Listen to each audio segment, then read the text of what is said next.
Get your films on with the Blurds. Once an idea has taken hold of the brain, it's almost impossible to eradicate. Unpacking movies has never been more spot on, woke, fire, and just plain lit. They are lit all the time. So if you're unsure whether or not to plop down some cash for a film, check out the Blurds. When a man with a 45 meets a man with a rifle, the man with a pistol is a dead man. Brondo's got what plants crave. It's got electrolyte. You really only need to hang mean bastards. But mean bastards, you need to hang. Don't say you weren't warned. Ridiculous. Here's Brandon and Jeff. Hello and welcome to episode 147 of the Film Blurds. Happy New Year, y'all. I am Jeff Stewart, a.k.a. Uncle Jeffrey, a.k.a. J. Otis Dynamite, Praetorian Jeff, Revengeman Button, He Who Remains, Petty Ruxpin, Jobu Tupaki, Little Tom, this motherfucker, the Black Giovanni Ribisi, Chocolate Tarantino, Ebony Spielberg, the final boss. And I'm joined here, as always, with my friend and co-host. Hi, it's Brandon Norwood, a.k.a. Hero Protagonist, a.k.a. the true father of Joe, Kanye, and Aubrey's kids, a.k.a. Papi Chulo, a.k.a. the Glizzy King, a.k.a. Mr. Krusty, a.k.a. the Lethal Protector, a.k.a. It's Morbin Time, a.k.a. Ezekiel Sims, a.k.a.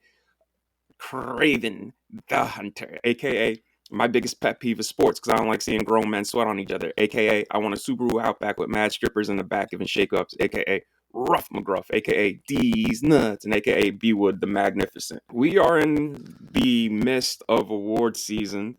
Last Sunday was the Globes. Not this past Sunday, but the Sunday before that was the Globes. And it was weird. Having fun facts being read as people walked up to the podium. I was like, interesting idea, but wrong facts being read. Like when Vin Diesel was making his way to the stage to present, one of the fun facts they put out, Vin Diesel is an avid Dungeons and Dragons player and will play any chance he gets. And it's just like, That seems like a lie. No, I mean, that's true because we all know he's talked about it multiple times. Most of his movies are based off like that movie, The Last Witch Hunter, is literally based off his character that he plays in D&D.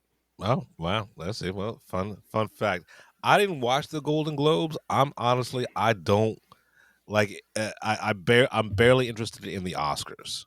Right. So it was streaming. It was streaming on Paramount Plus, and like this is my last month for Paramount Plus, so I was like, all right, well, I might as well get some mileage out of this shit before I cancel it. Right. No, I feel you. But like, okay, cool. Fun facts, but, do some pop-up video shit, where like the facts just pop up on screen. The only thing that stood out to me that night was Challengers winning Best Score.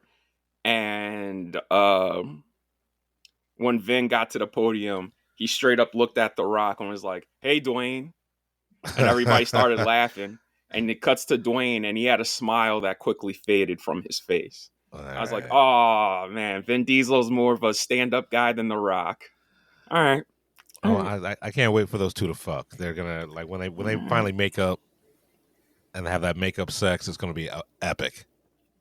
Well, the following day, the DGA announced their nominations, and everybody nominated. I was like, yeah, I'm not mad at that, except for the last nomination. You would think, I haven't seen The Substance. Jeff, you've seen it. Mm-hmm. Everybody's told me it's great, and I was like, okay, maybe that might get in. Maybe something somebody else made will get in, something I haven't seen. Instead, the final slot, because Yaquis Anard was Amelia Perez, Sean Baker for Nora, Edward Berger for Conclave, Brady for The Brutalist, and the last slot was taken by Mangold for A Complete Unknown. I was just like, what? I was like, we've seen a lot of movies this year. There's a lot of movies people like. Right. It's just wild to me that Best Director across the board, James Mangold. Like, not John M. Chu for Wicked, not like... Oh, I'm glad for that. I know, like, look, I mean, he put his foot in that, right? Like they did the thing with that property. But like James Mangold, really? Yeah, that's what I'm saying. I was like, best director. I mean, I Best haven't seen. director. I was like, okay, all right. Like I get. I mean, fuck Denis, huh? Like there are 5 people I can name right off the bat that should have gotten it over James Mangold. I would say I haven't seen the movie, but put Coralie or Coralie, however you say her name, put her up there just because there's no women up there. It's Right. all white guys. Well, you know. I was like, you know, we've seen so many movies that I would put fucking Jesse Eisenberg for A Real Pain before I would James Mangold for A Complete Unknown.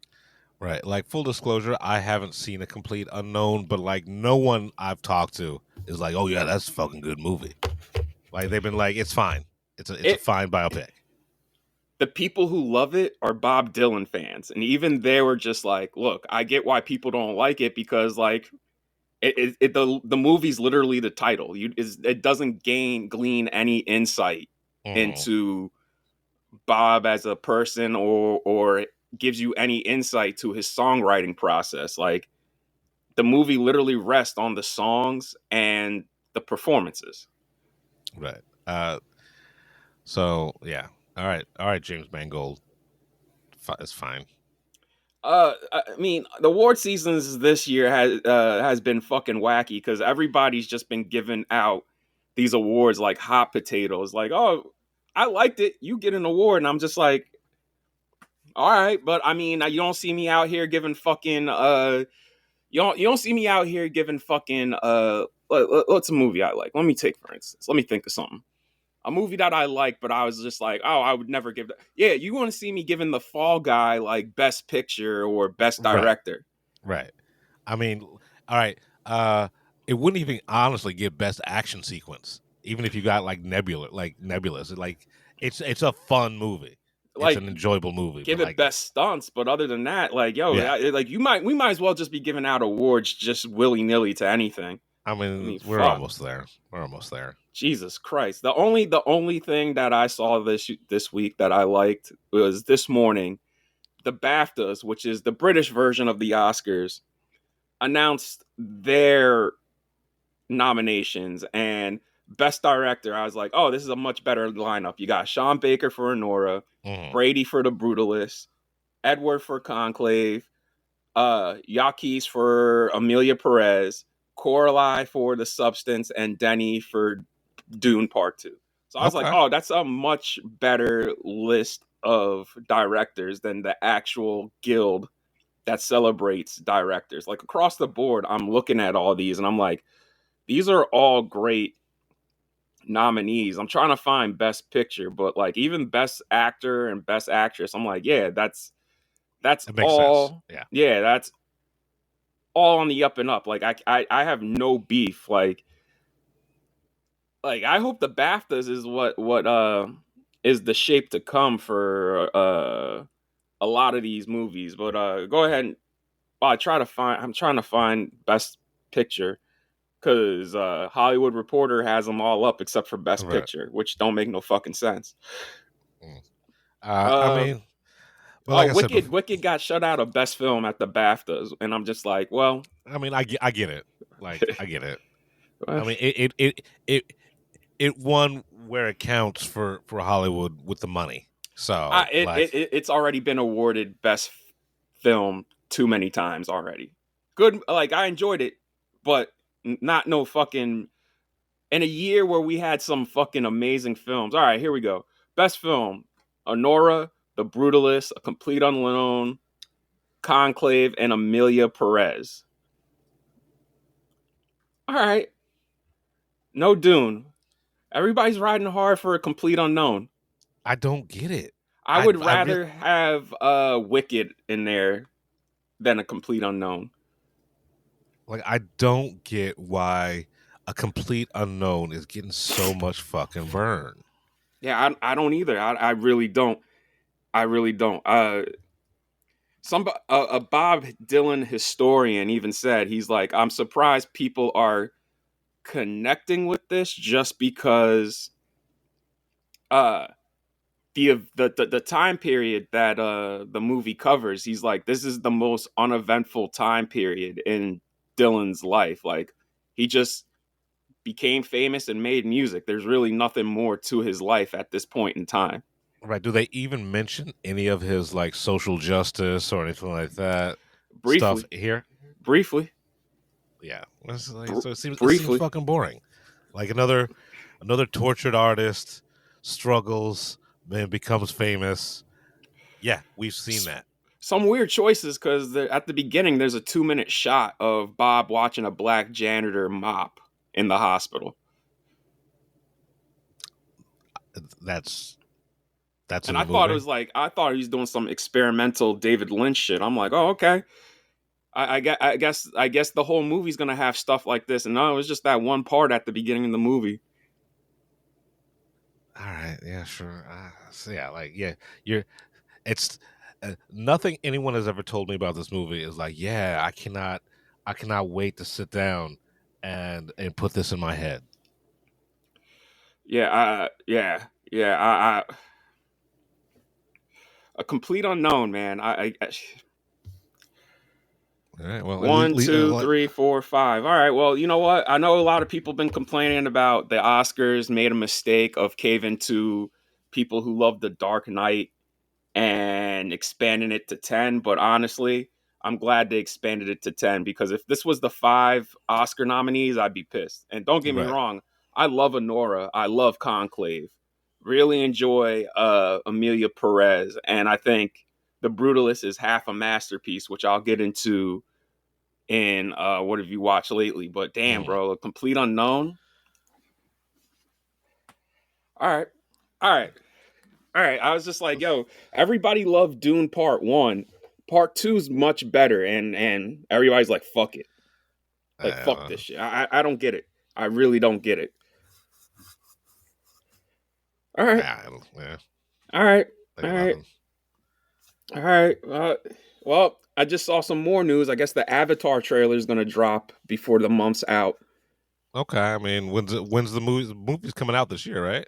Yeah. Yeah. So Yeah, it's my most anticipated movie of the year, just because I was not expecting The Way of Water to be what it was. I've watched right. that movie like 10 times.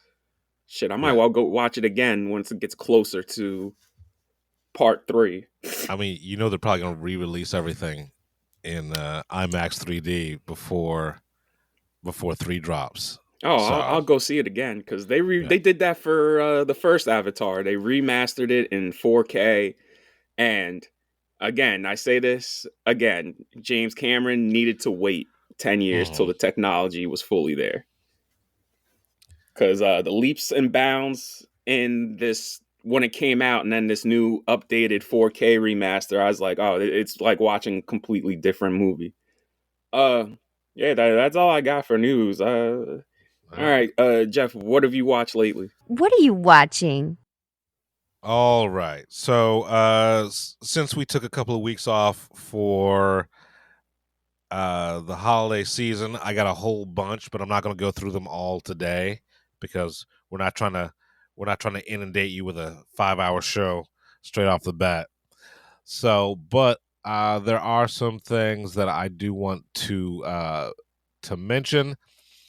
All right, so I finally decided to watch the Sympathizer on HBO. That's the Park Chan-wook television show based on the novel.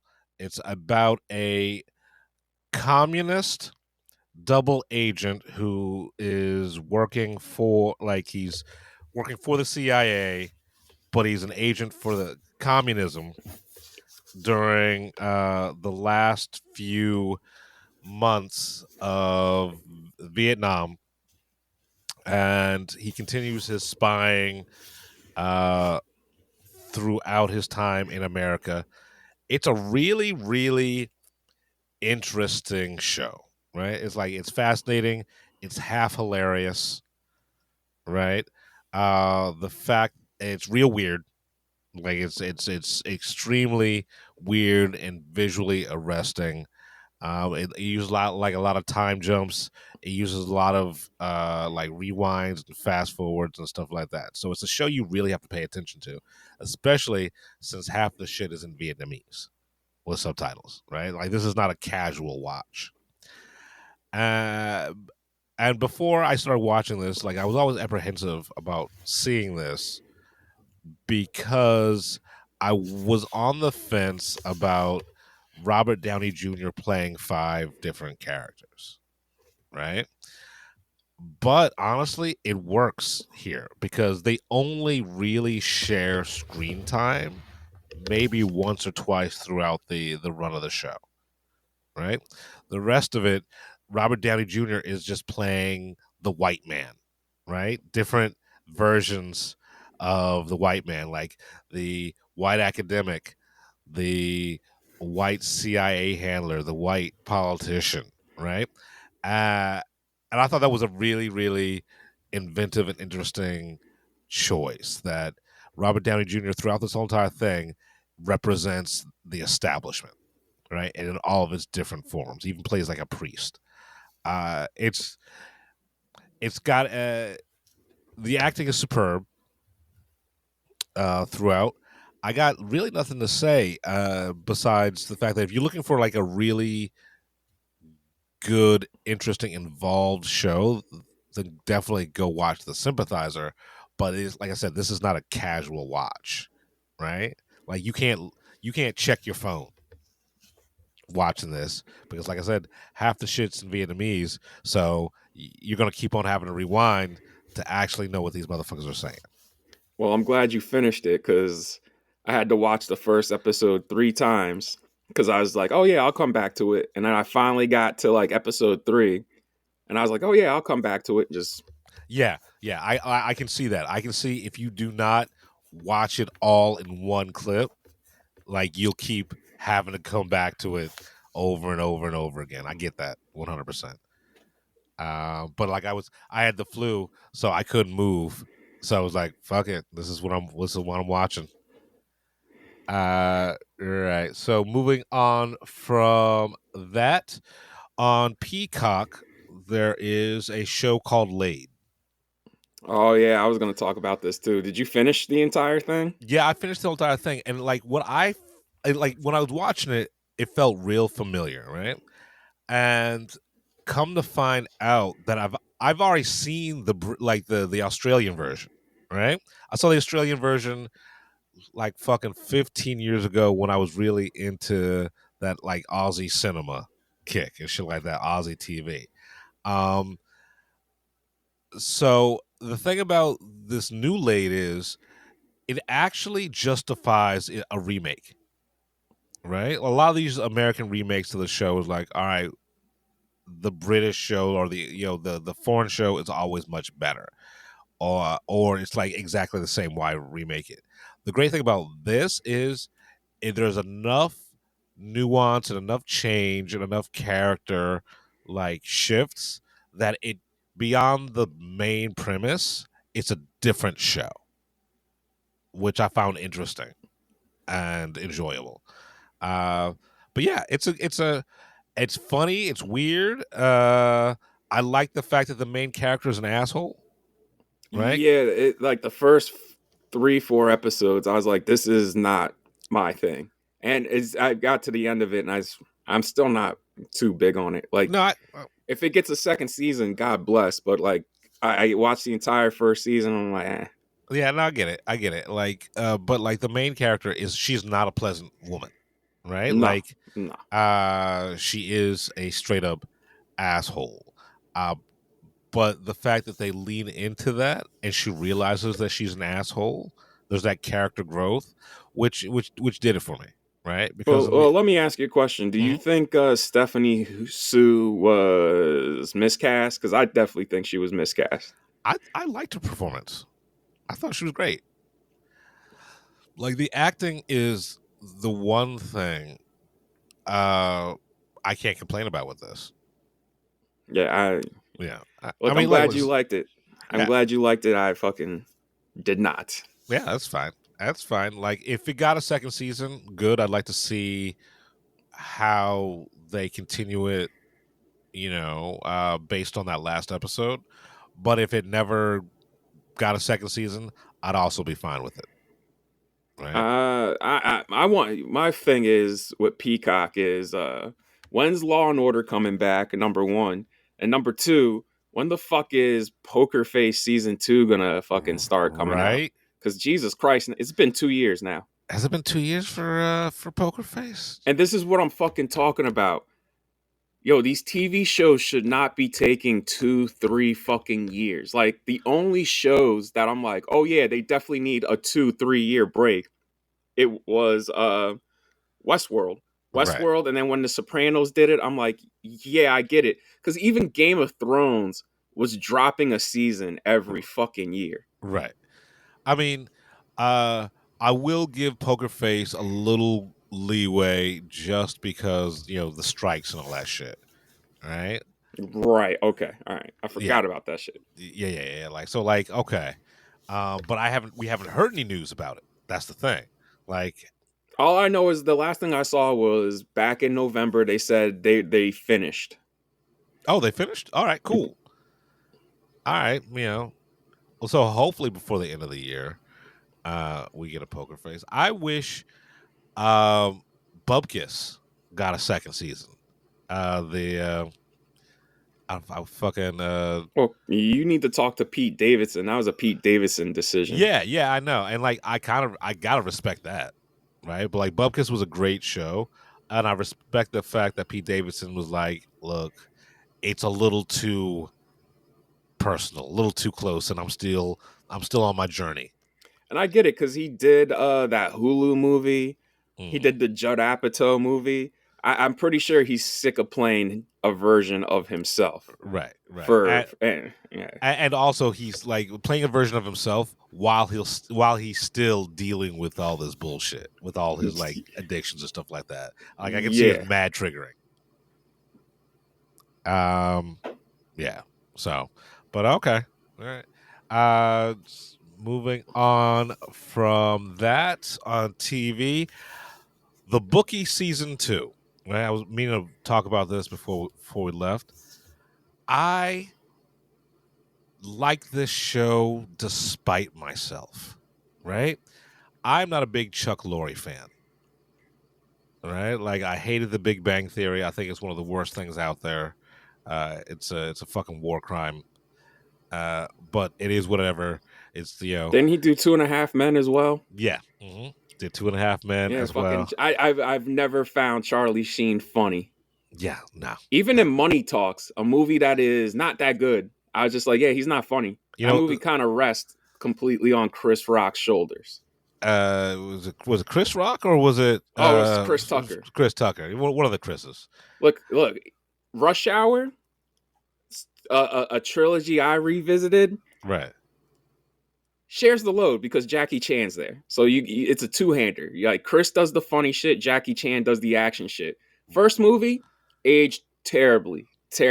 Oh yeah. Terribly. Second movie, still fucking entertaining. Like, I still get a kick out of the second one just because all the racism shit has been dialed back, and I think 2's just a much better movie. Yeah, I mean, like, look, I've never been impressed by Brett Ratner.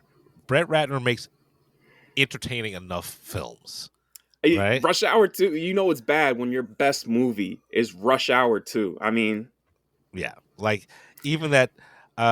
Excuse me, I take that back. Red Dragon. Oh, that's right. I forgot he did Red Dragon. Red Dragon is his best movie. Yeah, I mean, so that's that. Like I said, that's like you said, that's saying something. So off the rip, he has 2 movies I like: Rush Hour 2 and Red Dragon, and that's basically it. Yeah, I hate his fucking X3. I think that's a fucking train wreck. Look, there's been much worse X-Men movies. Like, it ain't X-Men Origins. Origins. What was it? Oh, the fucking. You got to see the whole entire thing. Wolverine Origins : No, Wolverine. It's X-Men Origins : Wolverine. Yeah. Because X-Men Origins was supposed to be a whole entire series. Like, it was supposed to be Magneto, Storm was supposed to get one, Cyclops. Yeah, well, And the Magneto one just turned into First Class. I love how the whole entire fucking film was just released. Like that previs. Yeah. Like, I don't know. I said this story on the show where like it was midnight and I woke everybody up like, yo, we watching Wolverine. And we were all mad. We were like, damn, we could have just we could have slept. Oh shit. So I don't even know how we got on that. Oh, we know we're talking about Brett Ratner or whatever. But like Chuck Hold on, Lorre, let me look up his you keep going. Yeah. I'm gonna look up his filmography. Yeah, so like Chuck Lorre, like I do not like him. He's good at what he does because I mean he's the go-to sitcom writer and producer. But for some reason the Bookie seasons 1 and 2 have me fucking hooked for some reason. And I don't like Sebastian Maniscalco or whatever the fuck his name is comedy. Right? But as an actor in this show, he's pretty fucking good, and this is fucking goddamn engaging. What's up? Yeah, this nigga's a better producer than he is a director. Because I'm looking at his CV now, and I'm like, oh, he produced a lot of pretty decent movies, and then Right, don't get me wrong, he's produced a lot of trash too, like a lot of trash, but a lot of Ratner, decent right? shit. Yeah. Yeah, under Rat Pack, right? Or whatever like that. I think that's his imprint. That, but like also where he has full producer credit, I'm just like, well, I mean, like Money Talks is his first feature. Mm-hmm. Yeah, like I forgot The Family Man. That movie was not good. I didn't even bother seeing that. Like Brett Ratner he comes from Hollywood, right? So it was easy. He already had the access. I've seen every film this motherfucker did except for After the Sunset. What the fuck was After the Sunset? Was that? You don't remember that shit? Was it? Isn't that a heist film? Yes. Oh, well, like who's in that one? Pierce Brosnan, Woody Harrelson, Salma Hayek, Don Cheadle. I did see that. That was the non-sequel to the Thomas Crown Affair, right? It was like when it was not like it wasn't an actual sequel. But it's when Pierce Brosnan was just doing nothing but heist films. Listen, I'm Googling it right now to see where it's streaming, just so I can watch it. Oh, it's streaming nowhere. I did see it. I think I might have it on DVD. I gotta check for that. Yeah, I see. Yo, this motherfucker has. So I'll go through his CV. So it's Money Talks, Rush Hour 1, The Family Man, Rush Hour 2, Red Dragon, After the Sunset, X-Men: The Last Stand, Rush Hour 3. Tower Heist, and Hercules. What, like The Rock Hercules? Yes, The Rock. I saw that in 3D in theaters. I don't remember a fucking thing from it other than the 3D gave me a headache. I know that there was a Hercules movie. That's as much as I remember about it. And The Rock it came out the same time as another fucking shit Hercules movies. I remember there's 2 shit Hercules movies, and I went to go see this one because I was like, I specifically remember getting out of class and being like, okay, I got some time to kill before my next class. Let me drive to AMC Hamilton before I go back to class. All right, well, there he is. Fucking, there you go. Brett Ratner, everybody. Tower Heist was horrible. That's what I'm saying. That's what I was about to say. Like, it's bad when Tower Heist is on the high end of your CV. Yeah, it wasn't a lot. I'm not going to search out Tower Heist, but if it ends up being on, like if Hulu decides, like, oh, you've got 300 seconds before we move on to this next movie, we're going to put on Tower Heist. Yeah, I'll watch it. All right, so now I've got before the year's up, I gotta watch After the Sunset because it'll hit some service before the end of the year. Yeah, like I remember After the Sunset not being horrible. Oh well, according to Rotten Tomatoes, it is 18% on Rotten Tomatoes. Yeah, well, So I'll give After the Sunset a shot, but yeah, this nigga's only made 2 movies I actually enjoyed. Yeah, I mean, like he's I like when I met Brett Ratner. Like I met him when he was doing the press tour for Rush Hour, and he just seemed douchey to me. Yeah. He is literally if a Jewish frat kid became a filmmaker, Right? Yeah. just like that fucking asshole film student that you have in class, the dude who gets on your nerves and is just like, you know, that movie's not good. It's not cinema, and you're just like, dude, shut up. That's Brady Corbett. Oh, yeah. Hell. If so, enough shitting on motherfuckers. Watch the Bookie. It's cool, and it's not involved at all. Right? Like you can the half-hour episodes. I love the cameos by everybody who's ever been in a fucking Chuck Lorre film, TV show, because they're all playing themselves, but amped up asshole versions of like degenerate gambler versions of themselves, which I dig. Moving on from that, we're gonna close out with I'm Dying Up Here. When it comes to TV, it's a show on Showtime. It's about struggling comics in the 1970s because I'm on that fucking kick now. Like after watching Saturday Night, I'm all about shows about comedians.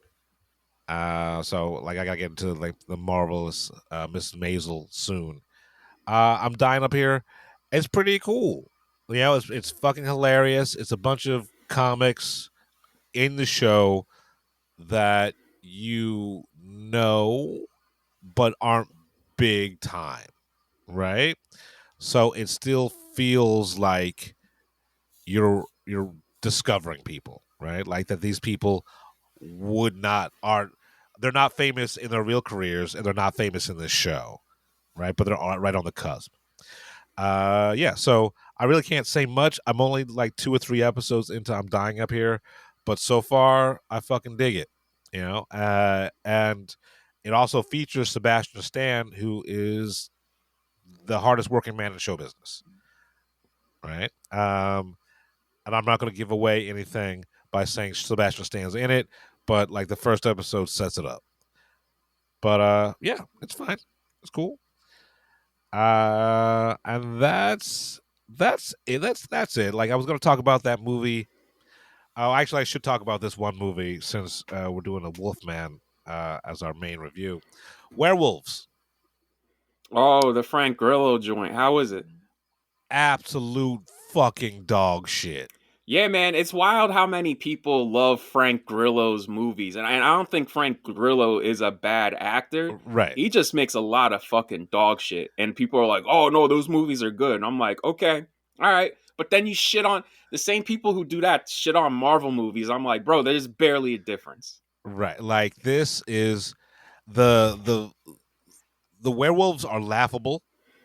The whole entire concept is dumb, right? Like it's in better hands, the concept would have worked, right? So the concept of the fucking movie is that there was a supermoon, and then like half the people on Earth who got exposed to the supermoon turned into werewolves, right?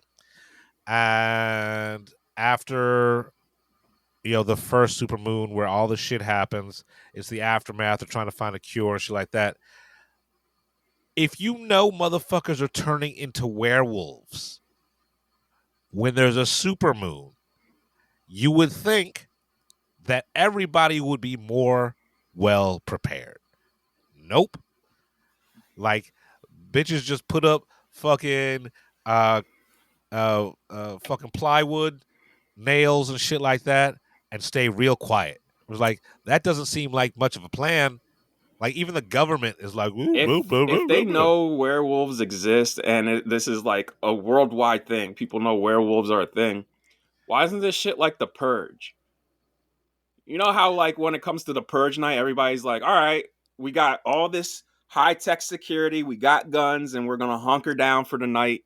And then once morning comes, everything goes back to normal. That's what that's exactly what a werewolf movie should be if everybody knows werewolves are fucking real. Yeah, nothing like that. Nothing like that. There's no fucking uh stadium where they like house everybody and they protect everybody. It's the dumbest shit I've seen, and everybody in this acting wise is horrible except for Frank Grillo. Right? Like every other person that's cast in this was definitely someone's cousin or nephew or niece, right? Frankie Grillo's he's the only reason worth watching it. And then even that is like, Frank Grillo, you can do better, baby. Speaking of douchebags and Frank Grillo, I like that Frank Grillo for a hot minute took over the fucking Purge franchise from Ethan Hawke, because I've now met Ethan Hawke 3 times, and really very unpleasant motherfucker. Like, real unpleasant motherfucker. Well, Just a dude, when you talk to him, not only is he an asshole, but he'll start referencing like Robert Bresson and John-Luc Godard, and I'm like, nigga, you were in the Black Phone. You're in fucking shut the fuck up, man. Like, he can't talk to me. Like, I would like, Ethan Hawke, you can't talk to me like this. You impressed Predestination, which still one of the worst films I've ever seen. This is the one where he plays a trans version of himself who gets himself pregnant and travels through time. I get why Uma's like, look, I only see him when I go to family functions just for our daughter's sake, and I'm like, yeah, I get it. Yeah, like I get it. Yeah, so, So Werewolves, it is bad. It's not even like enjoyable bad. It's just makes you angry bad, especially since we don't get too many fucking good werewolf movies, right? It's not like vampires where you like, all right, every third vampire movie is pretty decent, right? Like werewolves, you might get one every fucking 10 years. Like a good werewolf movie, if they make werewolf movies, right? Like, because werewolves aren't sexy. But yeah, that's what we're going to end off on for what I've been watching. Fuck werewolves. Fuck that movie. What have you been watching lately, man? I'm gonna run through movies real quick because I want to talk about TV. So, since we last did this, I've seen NOSFERATU twice. Once in IMAX with you, and then once with my brother in 35. So I've seen it 3 times in 3 different formats, and I would say IMAX was the best presentation, followed by Dolby. Then in dead last, it's the 35 millimeter print. And I was like, that presentation was atrocious. Really? Was that bad, huh? Yeah. And I was just like, whoever the projectionist is at downtown Brooklyn, like, they need to be fired. Because I thought Dune Part 2, it looked pretty in 70, but I also thought the projectionist was projecting it wrong, and I was like, bro, it's a little out of focus. Like, that projectionist. And I remember looking at Alamo's story, and it was a black dude who runs a fucking production company in Philadelphia, and looking through his stories, every day he'd be like, all right, Dune Part, here to project Dune Part 2, and he'd take pictures while he's up in the booth with his feet up right next to the fucking projector, and I'm like, oh yeah, well, that's why this shit's fucked up. Philly niggas. So whoever the projectionist is who was doing the 35 for NOSFERATU, terrible, and the sound was cutting in and out too. I'm not impressed with the Alamo Drafthouse anymore. I mean, like, oh yeah. Like, yeah. The like now that AMC redid the seats at Lincoln Square, I'm just like, I now want to see Lawrence of Arabia here than I would at the Drafthouse, because that means, you know what? I'll just bring a big ass cup of coffee, because now I just walk in that motherfucker with cups of coffee. Nobody says anything to me. Unlike Market Fair or Neshaminy, where they'd be like, oh, you gotta throw that out. Like Lincoln Square, they're like, yo, we don't give a fuck. We Right. want to get you. We want you in and out of here, baby. Like that's our MO. It's So I'll walk in there with fucking 2 cups of coffee. I'll buy myself the tub of popcorn because it's a 4-hour movie. So that way during intermission, I'll go get a refill. I have no, yeah, man. I don't like the experience of the Draft House. Like they fucked up our bill. And even with the gift card, my brother picked up the bill since I paid for the ticket. And even with the gift card, our bill was still fucking like $20. Dude, last time I was at the Draft House, I got food poisoning. Yeah, that's what happened to my brother the last time too. So between this presentation and then the bill, because all he got was a Sprite, all I got was a fucking milkshake, and we both got water, and then we got 3 bowls of popcorn. How's that more than $25 fucking dollars? Right. Even with their exorbitant prices, it shouldn't be that much. We didn't eat meals there because we knew, like, we were just like, oh, we're just gonna stick with the popcorn because the popcorn rules. And I will say this: at least downtown Brooklyn, they got the popcorn right. Where Lower Manhattan, they were struggling to make popcorn. Struggling. You could ask Jeff, how many times did I send that popcorn back? It was like 3 or 4. And then had the audacity to be like, oh yeah, here's the bill. And I'm like, yo, I'm not paying for this. Right. Right. Like the movie was almost over by the time they gave you like the correct popcorn. No, I never got the correct popcorn. No, you never got the correct. I know you had to track the dude down at the end, right? Yeah. I had to track him down to let him know, like, bro, I'm not paying for this, but I also wanted to tip him, and he was just like, nah, forget it. I don't want. I was like, damn, bro, I feel bad. Like, I want to give you at least a couple of bucks. He's like, it's cool. I was like, all right, man. Right, yeah. But like, all I know is that, those fries tried to kill me. The programming there has me asking a lot of questions, because if you keep selling out 35 millimeter shows and you're the only fucking theater in the tri-state area showing it in 35, why in the fuck are you only doing 2 showtimes a day? Like, you should be running that 35 millimeter print all day. They're doing it for the Brutalist, which I'll get into now. The Brutalist, I've now seen 3.5 times. So 1.5 in 70, once digitally, and once in IMAX. And now I kind of regret not going to that press screening that was offered, because that was at Dolby 88. And I was like, damn, kind of wish I saw this in Atmos at Dolby 88.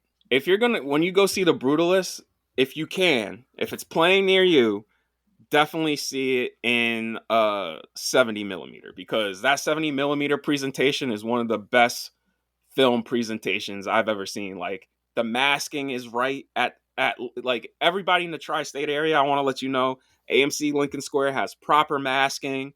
The sound is properly loud. The film comes alive. It feels alive in 70 millimeter projected on film. Look, when me and my brother went to see it in 70, more than half the theater left at the intermission. I was just like, oh wow. Like, me and my brother were just like, wow. Okay. When I went to go see it again, I just went to see it in 70 just to use an A-list reservation. Because like I said, like, I had to check out of my hotel room by noon, and nobody could come and get me till about 4 o'clock. So I was like, fuck it. I'm just going to use an A-list reservation. I'll sit through the first half of this and then leave right at intermission. And I was so tired because I was partying all night that I slept through the first half of the movie. And then once intermission rolled around, I sat through about like 10 minutes, and then I was like, yeah, I want to go home. And I got up, left. This time in IMAX, I wanted to sit through, because again, I didn't get good sleep. So I was excited to see a lot of the first half, because to me, the first half is more visually stunning than the second half. Right. The first half, look, I don't think that if you're going to go see it in IMAX, see it on a smaller digital IMAX. Don't go see it on like the giant screen IMAX, because it's terrible. Because the aspect ratio, it's window box. So window box means like you're going to see black on the sides. You know how Letterbox, it's black on the top and bottom? Yeah. That's how it is for The Brutalist. Yeah, so I've got tickets tonight for The Brutalist in IMAX. because it's only fucking playing in Manhattan in IMAX. Well, it right? comes out this weekend at Neshaminy in Does it? IMAX. Yeah, All but right. it's only one showtime. Yeah. So I'm gonna cancel my my reservation for the night because I don't want to go all the way to fucking city. Right? Wait, did you do the 6 o'clock show? Because they're Yeah. giving out the post. Yeah, because they're giving out the posters, the limited edition posters. Yeah, but like, how good are these posters? Right? I don't know. Like, There's no picture of it. Also, I don't like, because me and my brother pointed this out, I don't like that the art house theaters if they're showing it in 70, the art house theaters, you get the poster and all these postcards that have Laszlo's like architecture. So that's like, cool. if you go see it, like, you know where we saw the Hateful Eight, the Village East? Yeah. If you see it there, you get the poster and the cards, and then Tarantino's theater in LA, because he owns the Vista now. So he owns 2 theaters. So if you see it at the Vista, you also get that there. But it's fucking expensive to see it at either the Vista or Village East versus me using A-List and just seeing it there. And I'm like, Right, yo, right. y'all are fucked up. Like, not everybody can afford to see this shit at these uncomfortable art houses. Like, I will never sit through a movie that's more than an hour and a half at the Village East. I mean, like when we went there, I was uncomfortable. Yeah. I was much bigger, but even now, being much thinner, still the leg room is like I was close to kicking Tarantino's seat like multiple times. Right. Yeah. I mean, I can't really remember the seating. I mean, it was just basic, old school movie theater seating, right? So it wasn't built for comfort. It was built to maximize audience size. Yeah, yo, listen. This is why me and my brother, we looked at each other and we were just like, man, imagine sitting through this shit at the Village Cinema, because the redesign, I'll tell you what, the redesign at Lincoln Square, probably the most comfortable I've ever been in a theater, just because there's so much leg room. The seats are fucking nice and wide. But I need the reclining, man. Like, I want, like, I don't need the fucking recline. If you're gonna if you're gonna put the money in for those fucking seats, like, I don't need the electronic reclining. Give me the fucking shit that Regal has, where you can just push back. Nah. Those seats are perfect. I don't. I'll say this. I like the first half of the movie a lot. I think the first half is a masterpiece. And then I'm going to quote a review I saw on Letterboxd. I can't remember who wrote it, but I just remember reading a review where somebody was like, yeah, I got to agree with everybody who's seen this. Like, the first half is a fucking masterpiece. And then the second half, you're like, oh, yeah, here's the fucker who made Vox Lux. And I was like, yeah. Oh, no, he said, oh, yeah, the second half there's that Vox Lux fucker. And I'm like, yeah, because you know what? Look, it's fine to be overt because there's a couple of scenes in the second half that are overt. First off, when Harrison Van Buren tells him, like, oh, you shine shoes, and then he throws the nickel at him. He's like, yeah, I need that back. And it was a penny saved. And I'm just like, all right. And then when his son tells him, like, oh, yeah, we tolerate you. I'm like, all right, you're being overt now versus where in the first half it was all subtext. But then once you get to the rape scene, I'm like, bro, now you're just making the subtext text. Right. And it adds nothing other than it's another fucking Brady Corbett movie with rape because there's rape in Vox Lux. Right. All right. Fair. And I wish he would stop using that actress who plays the niece in dual roles because he did that shit in Vox Lux too. Yeah. I mean, that like, stop threw doing me that off. shit. And like, I think it's half a good movie. Like, it's half masterpiece, half dog shit, honestly. Also, like, watching it again, I'm like, you don't really need all the lurid shit in here. Like, within the first 10 minutes of the movie, we're watching Laszlo get a hand job, and like Adrian, and because we saw it in 70 millimeter, the image quality is in such high fidelity in it versus seeing a DCP. Where you're just like, when you're watching him get a hand job, I'm like, oh, that's really Adrian Brony's flaccid penis being jerked off by an actress. And I'm just like, it adds nothing to the movie, all this lurid shit. Like, it really doesn't, other than like... It's there. It's, it's shock value. Moving on, Mufasa the Lion King saw it again as a breather between the Brutalist and Nosferatu. Yeah, I still enjoy it. Not as much as I did the first time, but it's still fine. Come to find out, Robert Eggers really likes it. Okay, that's cool. Moving on, rewatch Blade Runner on 4K because I have the 4K Blu-ray. Still like 2049 better. But for this 4K transfer, you could tell Ridley Scott did it. Transformers Rise of the Beast also have the 4K for this. It's a great transfer, great surround sound. Holy shit. For the first time in 10 years, I rewatched The Martian, and it was the extended cut. And the only thing missing for me, and this is the reason why I hadn't rewatched it in so long, is the 3D. Like, I really do miss the 3D, but it's still a great fucking movie even without the 3D. But damn, I miss the 3D. Yeah, I mean, I'd never seen it in 3D. I've only caught it on home viewings. But god damn it, if like I will not sit through that movie just riveted, even though I know exactly what's going to happen. Like it's still fucking exciting for me.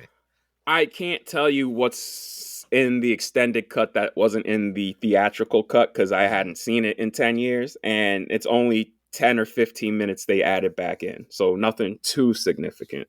Watch the HBO Max movie Sweethearts. It's a movie starring Kiernan Shipka and this Asian dude. And it's dealing with their lifelong best friends, and they're trying to break up with their retrospective partners as they go through their first year in college. And it asks the questions, can a man and a woman be platonic best friends? And I'm like, this is juvenile, because we all know that. Like, I have women who are friends who I think are attractive, but I would never fuck them just because, like, I'm friends with them. Like, you don't have to fuck every woman you meet. And I'm glad this movie said that at the end. Like, that's the lesson. Like, yeah, these two aren't going to hook up. Like, I'm just going to spoil it. These two don't hook up. They just stay friends. And I'm like, thank God, because if they really did have these two get together, I'd be like, yeah, this is garbage. Then this is, standard rom-com at that point. Yeah, but thankfully they stay friends. They make out once and they're weirded out by it. And then the next day when they talk about it, they're like, yeah, that was kind of disgusting. And they're like, yeah. So I'm glad they did that. Watched Ingmar Bergman's Cries and Whispers. This is a wild movie and I recommend it to everybody. It's only an hour and a half, and the less you know, the better. But there's some shit in there where I was just like, bro, what the fuck? One of the movies that inspired the visual look of Nosferatu, which is why I watched it. Moving on, finally sat through all of Mississippi Masala. And yeah, Denzel, he's hot in this motherfucker. Like, I gotta say, like, yo, he's a good looking motherfucker. However, Sarita Koduri, this is her first role. She was 23, and like, she's a pretty woman. But damn, bro, she's hot in this movie. Especially when you first see her and she flicks her hair back. And I'm like, damn, bro, yeah. I was like, damn, she's been showing her titties for her whole career. I was like, damn. And Denzel, this is directed by Mira Nair. She's a very well-known Indian filmmaker. I was surprised she had Denzel suck on her titties. I mean, why were you surprised by that? Because I was just, I would never think Mira Nair would put that in because she's such a feminist. But you know what? Watching that, I was mad jealous of Denzel. I'm like, nah, Indian women are my thing, nigga. That's my thing. It's like, feminists like titties too. Like, titties. Sucking them titties. Yeah, bro, them shits is big too, and they gotten bigger. She was just in. It was like, this movie's like 6 years old, but she was in Hologram for the King, a pretty forgettable movie that starred Tom Hanks, based off a best-selling novel. She was naked in that too, and I was like, why? God damn it! Like, why is everybody in the position I'm supposed to be in? Moving on, finally saw The Seventh Seal, another Ingmar Bergman movie. I fuck with this movie. It's wild. It's fucking fantastic. It's wild. I mean, honestly, The Seventh Seal is the visual blueprint for what the Coen brothers did with Denzel's Macbeth. I mean, a lot of it. I mean, you could see Seventh Seal on a lot of modern cinema. streaming on the Criterion channel has a whole Nicole Kidman channel. So one of the movies in there is Gus Van Sant's 1995's To Die For. And I remember seeing previews for this when I was a kid. And watching this movie, I'm like, wow, man, this movie has only gotten more relevant over time. Because goddamn, star fucking is bad now. Like, honestly, To Die For is one of the best Nicole Kidman films, but also one of the best Gus Van Sant films. Yes, well, yeah, absolutely. That goes without saying. Man, watching all these old movies with Nicole Kidman, I was like, yeah, bro, like you were, and I see why you were in a lot in the 90s, because damn, bro, like she was hot, man. I mean, she still is an attractive woman, but I'm just saying, like, she was hot. Rewatched Hale County this evening, and I still like this documentary from Ramel Ross, dude who directed Nickel Boys. I still like it. Criterion is streaming Brady Corbett's first movie, so I watched it. Childhood of a Leader. Okay. Fucking sucks. It's showing, like, it's basically about this sociopathic kid and all the fucking crazy shit he does in the movie. So, like, he'll throw rocks at other kids. He spies on his nurse changing clothes. And it all culminates to him beating his mom over the head with a rock. And then everybody chasing him and subduing him. So it's like The Good Son, but not as fun. It's boring as fuck. Like, the score, only thing keeping me invested is like his other movies, shot by Lowell Crawley. And I'm telling you, for all three of these movies, Lowell does a lot of the heavy lifting in this motherfucker. Robert Pattinson's in this, so he plays two roles. So he plays a dude who's always around hanging out with his mom, and then he plays the kid in the epilogue, because again, this is split in the fucking parts like all of his movies. This has an epilogue, and the epilogue, it ends with this fascist state, and the kid is now like basically, it's supposed to be like Nazis. So basically he becomes Adolf Hitler. Does this take place in the future, or like it's supposed to take place in the past? Okay. So like, I'm watching it and I'm just like, I don't know if this ending, like the ending, the final 5 minutes, the epilogue where he's a fascist, I'm like, yo, this is all pretty chilling, but like, somebody on Letterboxd said it too. They're like, it's wild to watch a sociopathic narcissist kid turn into a fascist. I'm like, if that's what Brady Corbett and his wife think of bad kids, then them two definitely should not be parents. I'm like, oh yeah. For a nigga who watches Solo once a year, yeah, he should not. His daughter should be taken away by Child Protective Services. And honestly, I'm watching this movie, I'm like, bro, like, Brady, like, there's shades of this kid in you. Like, fuck out of here. Yeah. Now I've got like to see this movie. My favorite shot, one of my favorite shots of last year is the Statue of Liberty from The Brutalist, right at the beginning, where it's literally a oneer. So you start off in the bows of the ship and you follow Adrian Brody and his friends from the bow of the ship to the ship deck, where they hug each other, and then the camera just goes up into the air and you turn into an upside down shot of the Statue of Liberty. Right. That's how Childhood of a Leader ends. It ends with Robert Pattinson's character getting out of the car, and then the camera is passed around by all of his followers, and it just goes around in circles, and you see all their faces blurred, smiling, cheering. Yeah. Did not know that this is something I didn't know until I read up on it. I did not know that reveal that Robert Pattinson is playing this kid. I did not know that meant his character earlier in the movie is really his father. I didn't make that connection. Oh, okay. Yeah. I was just like, I read up on that where he said that in interviews, and other people who reviewed this movie pointed it out. And I'm just like, oh, okay. All right. Okay. Right. Okay. Sure. All right. That's fine. Fucking. Okay. Cool. I whatever. I fucking hate this guy. Moving on. Rewatched Eyes Wide Shut because my brother's only seen half of it, and now he's seen the whole thing. And like, this is definitely one of my favorite Kubrick movies. Like, I'm glad everybody's come around on this movie because I remember seeing it for the first time. Everybody was like, People "Yeah, hated this it. movie sucks," and I remember seeing it, and I'm like, "This movie's fucking good. What the fuck y'all talking about?" Like, it's about like a dude going through a crisis in his marriage, and he's going through this surreal sexual odyssey that is basically a waking nightmare at every turn. Every turn. I mean, this is still one of the scariest fucking sequences in the movies, the orgy. I mean, That shit scares the fuck out of me. I like how at the end, I love how at the end where Sidney Pollock's breaking it down to him, like, "Yo, I was there at the party, and I'm telling you now, please let it go, motherfucker. You weren't supposed to be there. Just leave it be. These people are powerful. They're not gonna kill you. They're not gonna hurt you. They did that as threats. So you stop looking into that. And I'm telling you now, stop looking into it."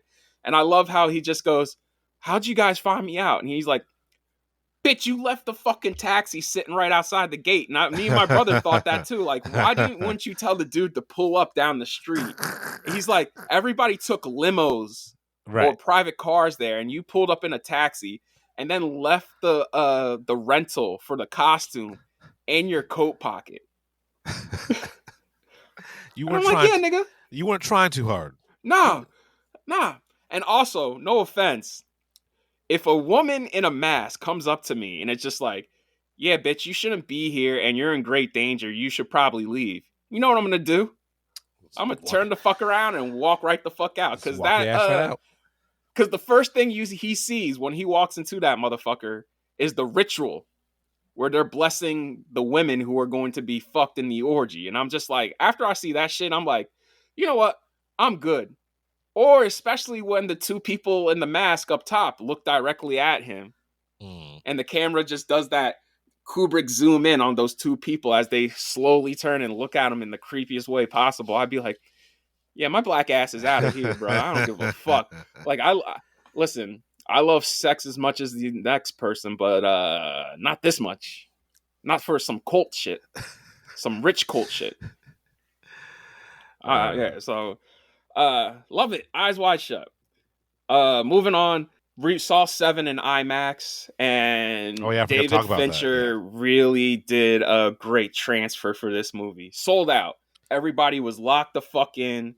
I gotta pick up this 4K because the 4K just dropped, and this release of 7 was so successful and so popular that it's been playing now for 3 weeks, and it's still going to be playing this weekend in IMAX. Really? I might have to see it again in IMAX because it's a different I've never seen 7 in the theater before last week, and it just hits fucking different.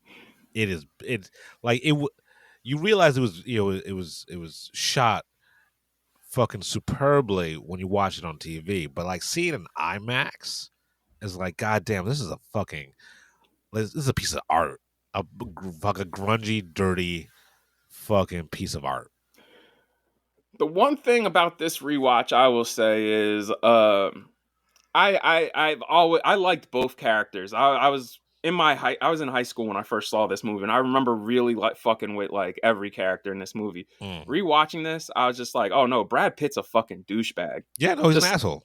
It's just a straight up douchebag. And like, don't get me wrong, Morgan Freeman's a fucking asshole, but Morgan Freeman is at least a good cop.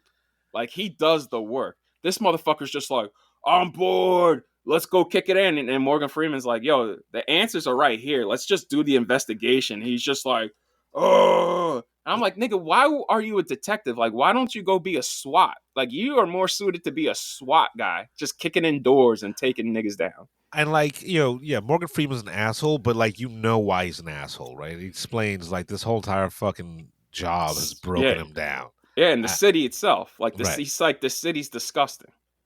Right. And like, yes, Brad Pitt's an asshole, but like you get to like him halfway through, right? And that's what makes the end so fucking gut punchy. This rewatch, I didn't really come around to him until like halfway through, like a little more, I want to say like 5-10 minutes before John Doe reveals himself at the police station.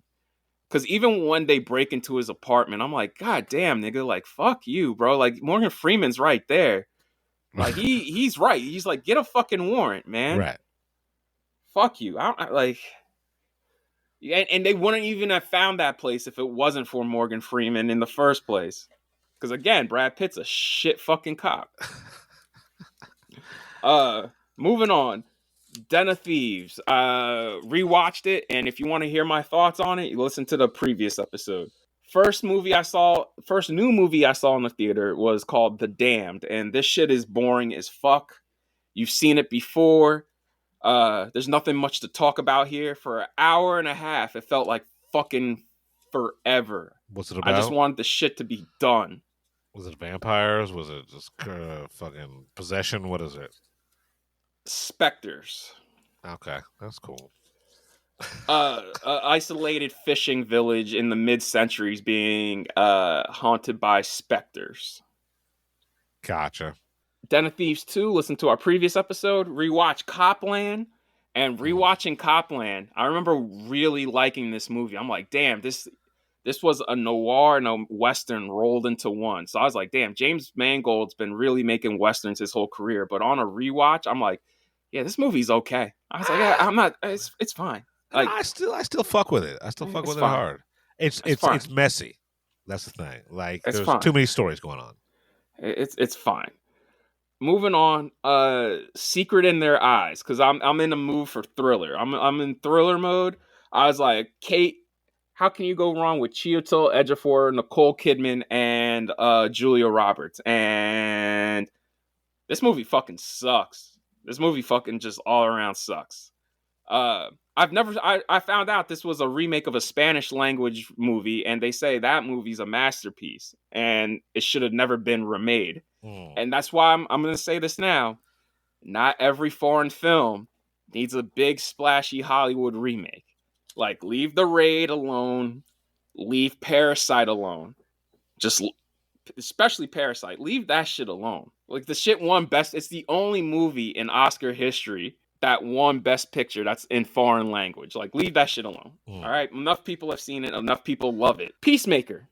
1997's Peacemaker. Another movie I hadn't seen in a minute because I'm in the mood for a thriller. Was that the one with George Clooney? Yep. George Clooney and Dime Piece Nicole Kidman. Yeah. This also good action, well directed, but not. This movie sucks. This movie fucking sucks. I've never actually made it all the way through Peacemaker.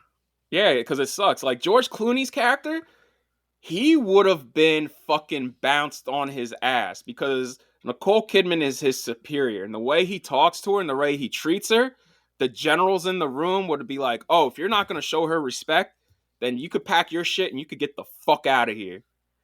Dude's a fucking cocksucker the entire movie. Yeah, this movie's terrible. Like, it's just not good at all. And that's it for movies. All right, for TV, I just want to. Oh yeah, something I forgot to bring up. Chloe Fineman stuck out like a sore thumb in Laid. That was just weird. Oh yeah, well, I mean, she was only in there for like what, half an episode. Still, I was just like, ugh.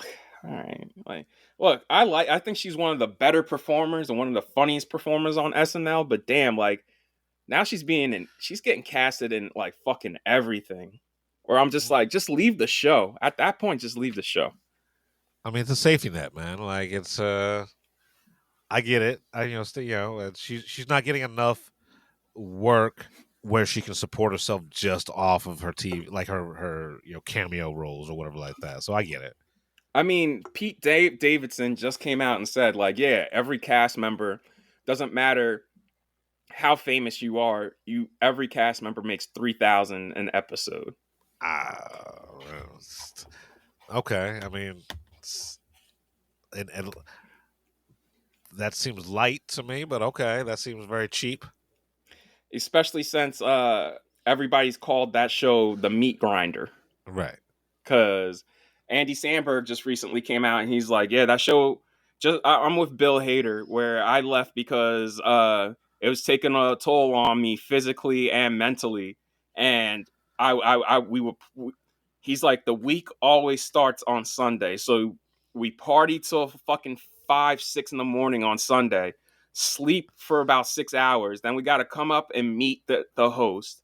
Then by Tuesday, We spend 24 hours Tuesday writing sketches for the table read on Wednesday.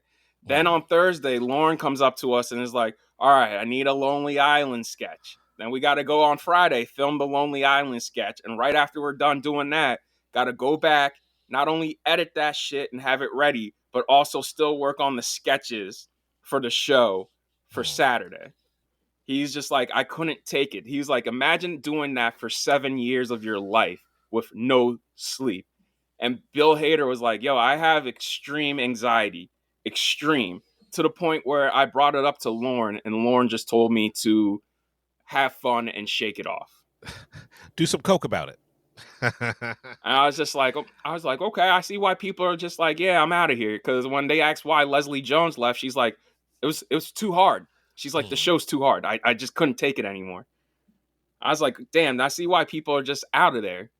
People either leave too early or they leave just enough time where they're still a stable human being. Right. Only person who's been on there is Keenan, and that's just because Keenan's Keenan. Yeah, Keenan's looking like Keenan ain't turning down no paychecks. Like Keenan probably just shows up to the table read and rehearsals, and that's it. Like, he don't write no sketches. He don't got to do shit.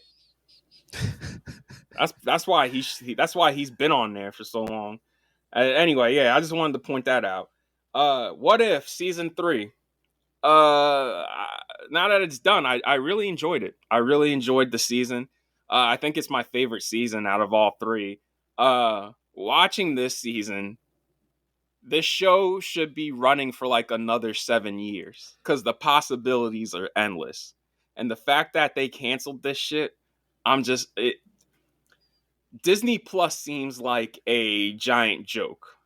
That's all I'm gonna say. Moving on. Speaking of Disney Plus, I'm gonna get into the Skeleton Crew. Because Star Wars has been so fucking shitty, this is now the lowest rated show they've ever had. Really? Yeah, but every time it airs, it goes viral because everybody who's watching it loves it. And this really, it's sad because like, I really hope they do get a second season, but like, damn, bro, like I love this show. Like, they ended strong. Like, the only thing I needed is like another scene to wrap up with Jude Law. Okay, that's it. Yeah, I'm 4 episodes behind, but like I love not because I'm not liking the show, it's just because like life. But I love this fucking show, and I can't understand how this is lower rated than fucking Obi-Wan or Boba Fett. I really do think it's because this shit has been garbage. Because like the highest rated show they had was The Acolyte, and that was highest rated because they were introducing martial arts, right, into Star Wars. And then, I mean,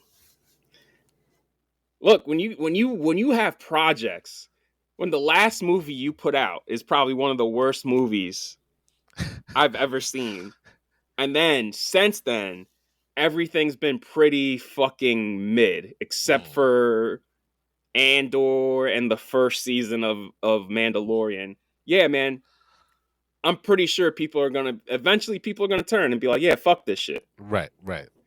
Lucasfilm, they got to figure something out. And I'm not talking about Star Wars in general. I'm talking about Lucasfilm, because there's a fantasy book series that they had the rights to that they lost, and people who've read that series, it's written by a black woman. I think it's called Blood and Bone. I can't remember. The City of Blood and Bone. Yeah, I've heard of it. Yeah. Everybody says that trilogy of books are some of the best books ever written, and that it could rival Lord of the Rings. And they lost the rights to that. They canceled the Mouse Guard movie that they were going to do with Wes Ball. And you can see, like, that novel's been around since I was a kid. Like, I remember my classmates reading that shit. And I saw concept art from that, and I'm just like, oh man, y'all fucked up. Like, Lucas, and then Indiana Jones. Like, y'all lost so much money on one Indiana Jones movie. Like, Lucasfilm really has to drill down and figure out what the fuck to do next. Because whatever they do next, it has to be not like good, obviously has to be good, but it has to be successful. Right. Yeah, And I'm not going to blame nothing. just Kathleen Kennedy because it's across the board at Disney right now. Yeah, but Lucasfilm is in worse shape than Marvel is. I'll say that much. Yeah, because at least Marvel still they despite them having a couple of stinkers on their hands, like a couple of movies that just made no money, they're still making money. Like Deadpool and Wolverine still made money, so that's what, like, despite how I feel about them, just like, well, it's still a hit. So like, and Lucasfilm hasn't had a hit in a minute. When was the last Lucasfilm hit? Right, like I can't even think of it. Like it was not any of the like the sequel trilogy. None of those were like fucking out of the park when it came to box office. Oh yeah, yes they were. Fucking Force Awakens made $2 billion. Did it? Yeah. All right. So, but like, what about the Last Jedi? That made $1 billion. Okay. Oh shit. So I mean, Rise of Skywalker made close to $1 billion just off of it's the final movie. Yeah. So I mean, $4 billion over the course of what, like 6 years? Yeah, and that's basically the money they earned back from actually buying Lucasfilm because they paid $4 billion for Lucasfilm. Gotcha. So think about all these shows, because these shows ain't cheap. Right. They look cheap. Not all of them. Like, there's production value in Mandalorian. And first season. Right. There's production value in Andor, and there's production value in Skeleton Crew. But for most part, like, you could tell these are all filmed in front of the volume. I think that's a big problem too, is like when you have regular people being like, bro, this looks terrible. I mean, like, I don't even know what the next, I mean, so you have Grogu and the Mandalorian. So, I mean, that's, even though I think that's a dumb idea to do a movie, I mean, that's gonna save the company. That's gonna make so much money. We'll see, because Dave Filoni just came out and said if that movie does not do good, they are canceling his crossover movie.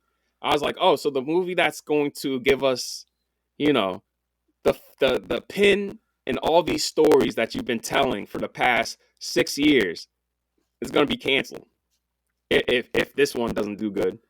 Y'all really just no fucking pressure. Like y'all really just did not think any of this shit through. Okay. Well, no. All right. No, they never do. All they do is think about the money. Listen, you can't just slap on Star Wars and Marvel anymore and just expect to make money. It's just that simple. Yeah, it's fair. But yeah, Skeleton Crew, I really loved it. Like, it's my second favorite show behind Andor. And Andor, we'll see how it wraps up, because that's the next Star Wars thing. Beyond that, it's the only thing we know is Mandalorian Grogu, because that's done filming. So I guess Ahsoka season 2, because I know they said that they're getting ready to start shooting that. But I mean, and Acolyte's not getting a second season, right? No, that shit got canceled. Yeah. As far as the Mandalorian show, who the fuck knows? Because they still don't know if they want that to be a show after this movie or just turn it into a franchise of films. And if you're gonna do that, then that fucking sucks, because you're asking me to pay for something now twice. Right. And I don't like that. These motherfuckers are greedy, man. So they're robbing. So as much as it hurts that this is not successful, I'm also like, well, you all did this to yourselves.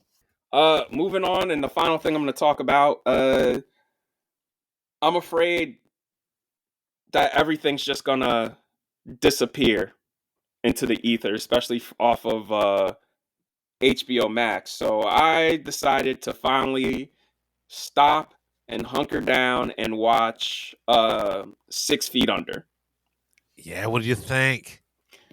I am halfway through the 4th season, so I got a season and a half left, because it's only 5 seasons. It's Alan Ball, I'll say that much. And Alan Ball is campy and melodramatic. And like that the first 6 episodes of the first season, I was just like, everybody's operating at a 10, and I just need them to take it down to a 6. Like I'm like, too much, man. But the writing does get better. I'm mad that this is what gave us Scott Buck, because looking it up, I saw that Scott Buck joined in the 2nd season as a producer and writer, and I just finished an episode he wrote in the 4th season, and that's honestly one of the worst episodes of the show so far. Like season 4 was such trash that I didn't get around to watching season 5 for like 4 years. Yeah. The episode that Scott Buck wrote was the episode I just literally watched this morning. Is the episode where David gets kidnapped by the junkie and driven around to LA on a crime spree. Oh yeah. I was like, oh yeah, this is a Scott.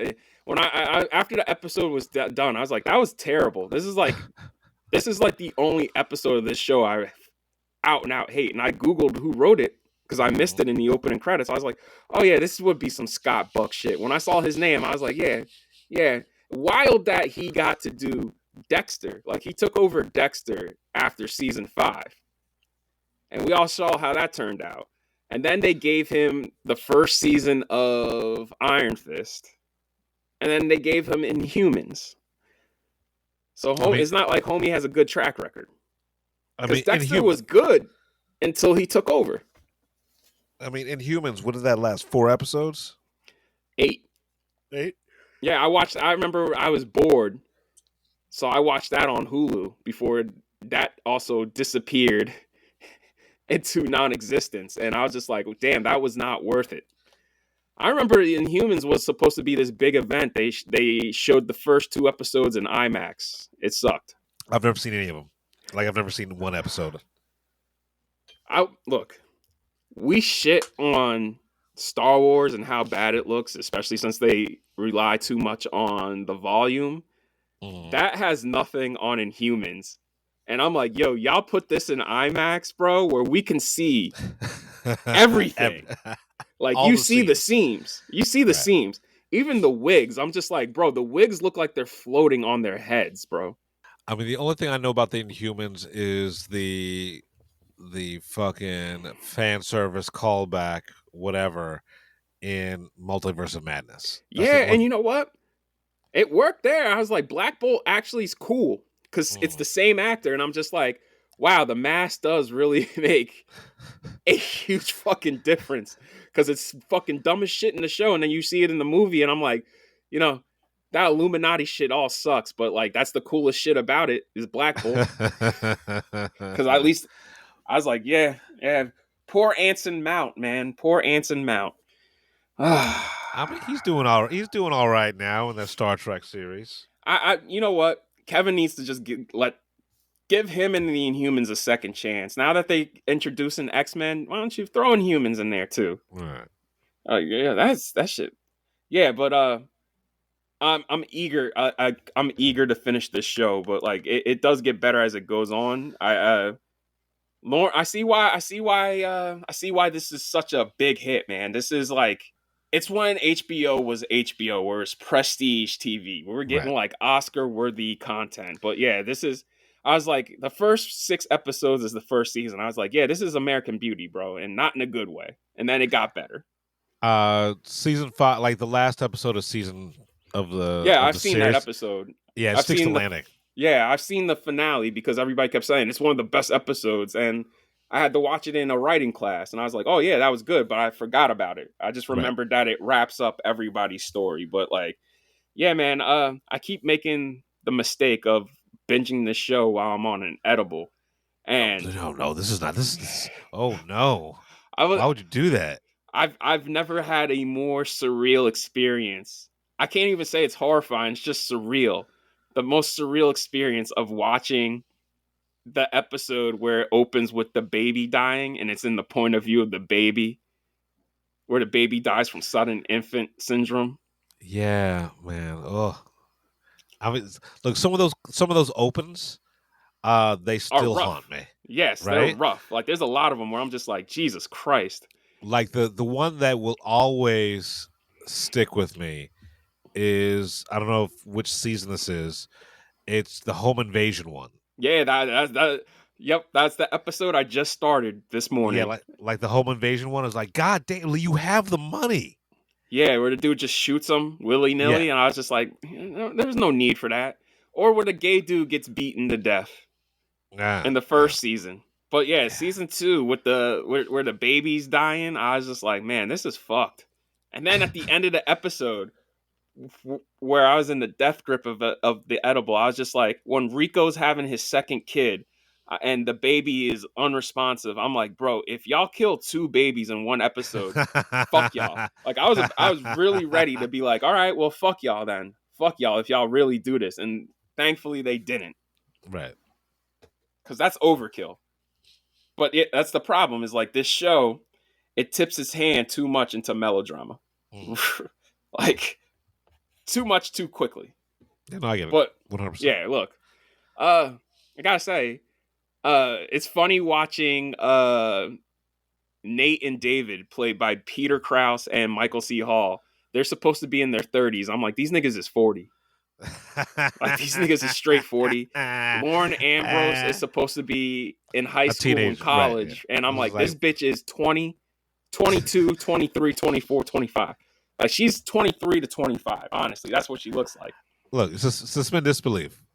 Like you gotta suspend disbelief for that. But yeah, like Lauren Ambrose, and that's why when she was in Caddo Lake, it was so shocking. It's like God, she still looks good, but she aged. Yes. Because I had aged. Because I was looking, because I'm watching this show and I'm like, Jesus, she's fucking hot. And then I was just like, I remember seeing her in Caddo Lake, and I just Googled a picture of her in Caddo Lake. I'm like, yeah, you. And then I started looking up just pictures of her, and I'm just like, oh, you always have that crazy look on your face. 100%. Like her eyes are always bugging out of her skull, just looking like I'm going to eat you, or I don't like you. That's her acting method, is praying mantis. But like, yeah, she's listen, she's hot. Like I ain't even gonna hold you. Like this show, I'm just like, damn, bro. Like, I wish I could have been Ben Foster. I was just like, yo, Ben, Like, I understand why he was mad when she got the abortion. Like, when he dropped to his knees and is like, no, why'd you do that? I'd be like, yeah, bro, I feel the same way. I get it. I forgot all about that. Like, I might have to go back and rewatch this series. Yeah, I'm trying to watch it. Now that they're licensing it out to Netflix, I'm like, oh, so it's only a matter of time before it disappears. Discovery makes their money and they yank it off of Netflix and then yank it off of Max. So, once I'm finished with this, I'm going to work my way through Deadwood for the 3rd time, because I still start that and never finish it. Like, this is my 2nd time trying to get through 6 Feet Under, so I'm actually getting through it. And then after Deadwood, I'm going to get through Carnival. I never watched the last episode of Deadwood, and I haven't seen the movie. Yeah, just because I didn't want it to end, because I love the show so much. That, like we've talked about this before. If I know a show's going to get canceled before it's time, like I just won't watch the last episode, and it'll live forever in my mind. Now, with this said, before we move on, I just want to throw this out there. Now that I'm watching this, it's very clear to me, like Alan Ball's best writing to me was when he was doing the first 5 seasons, because he was showrunner for the first 5 seasons of True Blood. And then that show fucking fell off a cliff too once he left. Yeah. And he's so fucking melodramatic and campy that it works in True Blood, because it's dealing with vampires, werewolves, and all this crazy shit where I'm just like, okay, yeah, this is his best writing, versus where you watch this and everything's ramped up to a 10, where I'm just like, yo, everybody needs, like, even the storylines, like even the storyline with Lisa, I was like, y'all had to kill off Lisa. Just have them get a fucking divorce, bro. Like them killing off Lisa, I was just like, Jesus Christ, dude. Yeah, I gotta go back. I forgot all about this shit. Yeah, there's so many storylines where, like, especially David and his boyfriend, where they keep breaking up and getting back together. I'm just like, I'm tired of this shit too, bro. Like, seriously, I'm tired of this shit.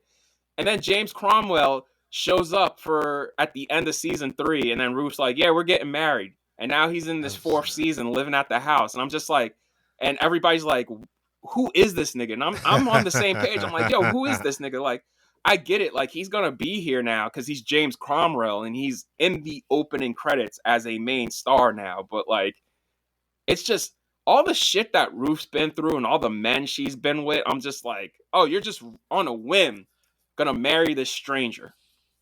Okay, all right. I just think it's sloppy.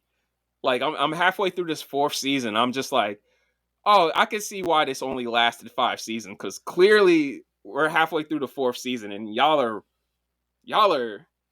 entering Dexter territory. Like it's like a nosedive at season 4. It picks up season 5. And like talking about Dexter, the show wasn't good after they killed his wife. Yeah, that was a mistake. I will admit that. And I will say this. This is coming from somebody who likes season 5. Like, everybody thinks the show fell off a cliff after season 4, but I did like the 5th season with Julia Stiles. That to me, and the way season 5 ends, I was like, see, season 5 is a satisfying wrap up to that show where Dexter just accepts who he is and accepts his kids. And I just remember watching the 6th season with Mos Def and Colin Hanks, and then it ends with his sister finding out that he's a serial killer. I was like, oh, I'm good. This show fucking sucks now. Like, I hear good things about like this original Sin shit. Like, I can't get into it. Have you watched the miniseries? That's a sequel to the show. No, man. Like, I didn't even finish the show. Like, I swear, like when Ruth died, or what was his Dexter's wife name? It was Julie Benz who was the actress, and I only know that because she was Darla on Angel.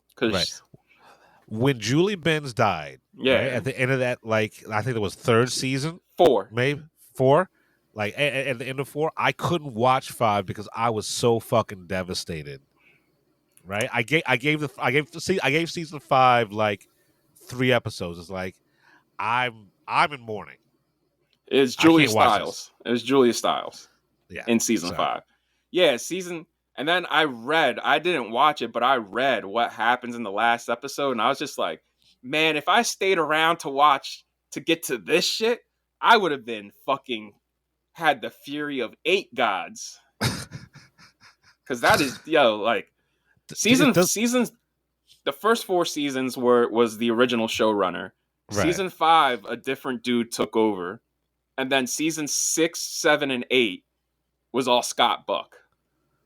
Like, wasn't like like I heard the last episode of the last season, he's like a lumberjack or some shit.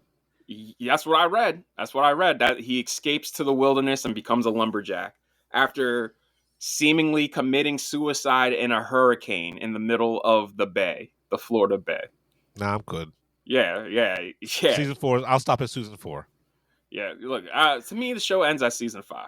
But I get why a lot of people are like, yeah, after season 4, I'm good. Like, that's another show that just went on for too long.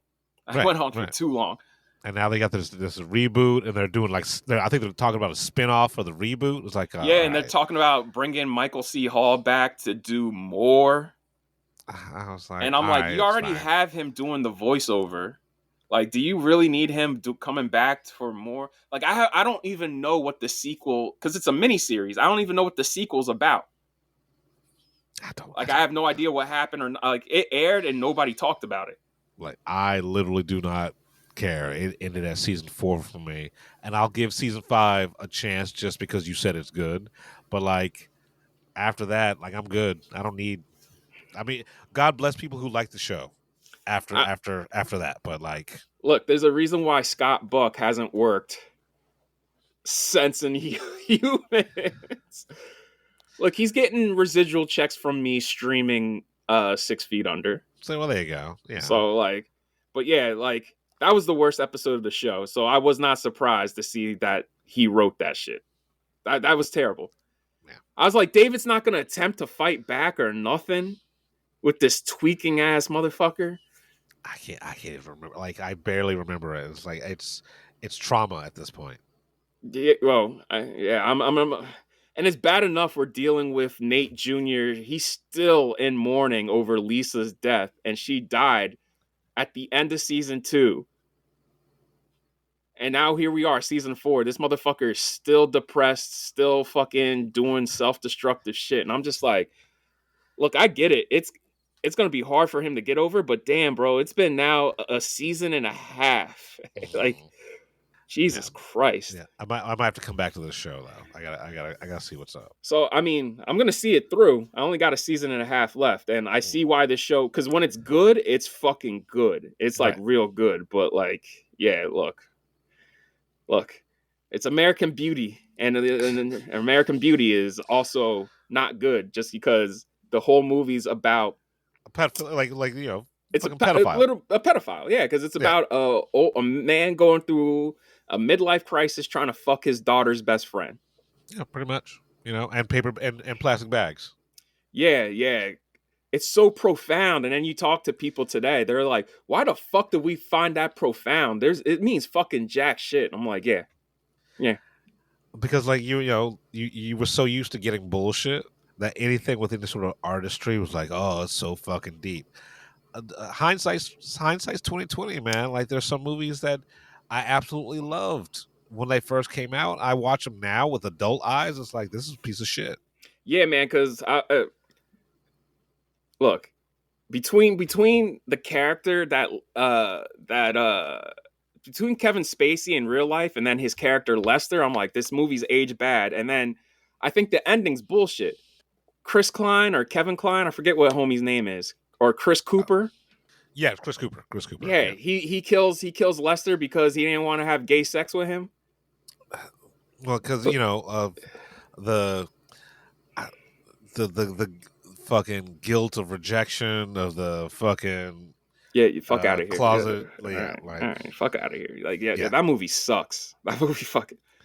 It's a good looking movie. I'll say that much. Like Sam Mendes and Conrad Hall, they did their thing. I'm not even gonna lie. It's just that script. Yeah, I mean the production design, like the cinematography, you know, it informed movies after that. You know, like everyone was trying to bite that American Beauty style for a minute after it, but like you said, watching it now with like 2025 eyes, I was like, ooh. Yeah, and like, what's her face? Who plays his wife? What's her face? Annette Bening. Yeah. Annette Bening. They make her such a fucking shrill bitch in that movie. Like, she's so unlikable. I'm like, God damn, bro. Do you like between her and the daughter? I'm like, does Alan Ball? Like, I get it, you're gay, but damn, bro, like it really does come across that you hate women. Like, God damn, bro. Well, like, I felt every turn they're like, fuck you, dad. He's just like, I'm just trying to get to work. They're like, yeah, but you're such a loser. Fuck you. Look at you. You can't even keep your pants on right.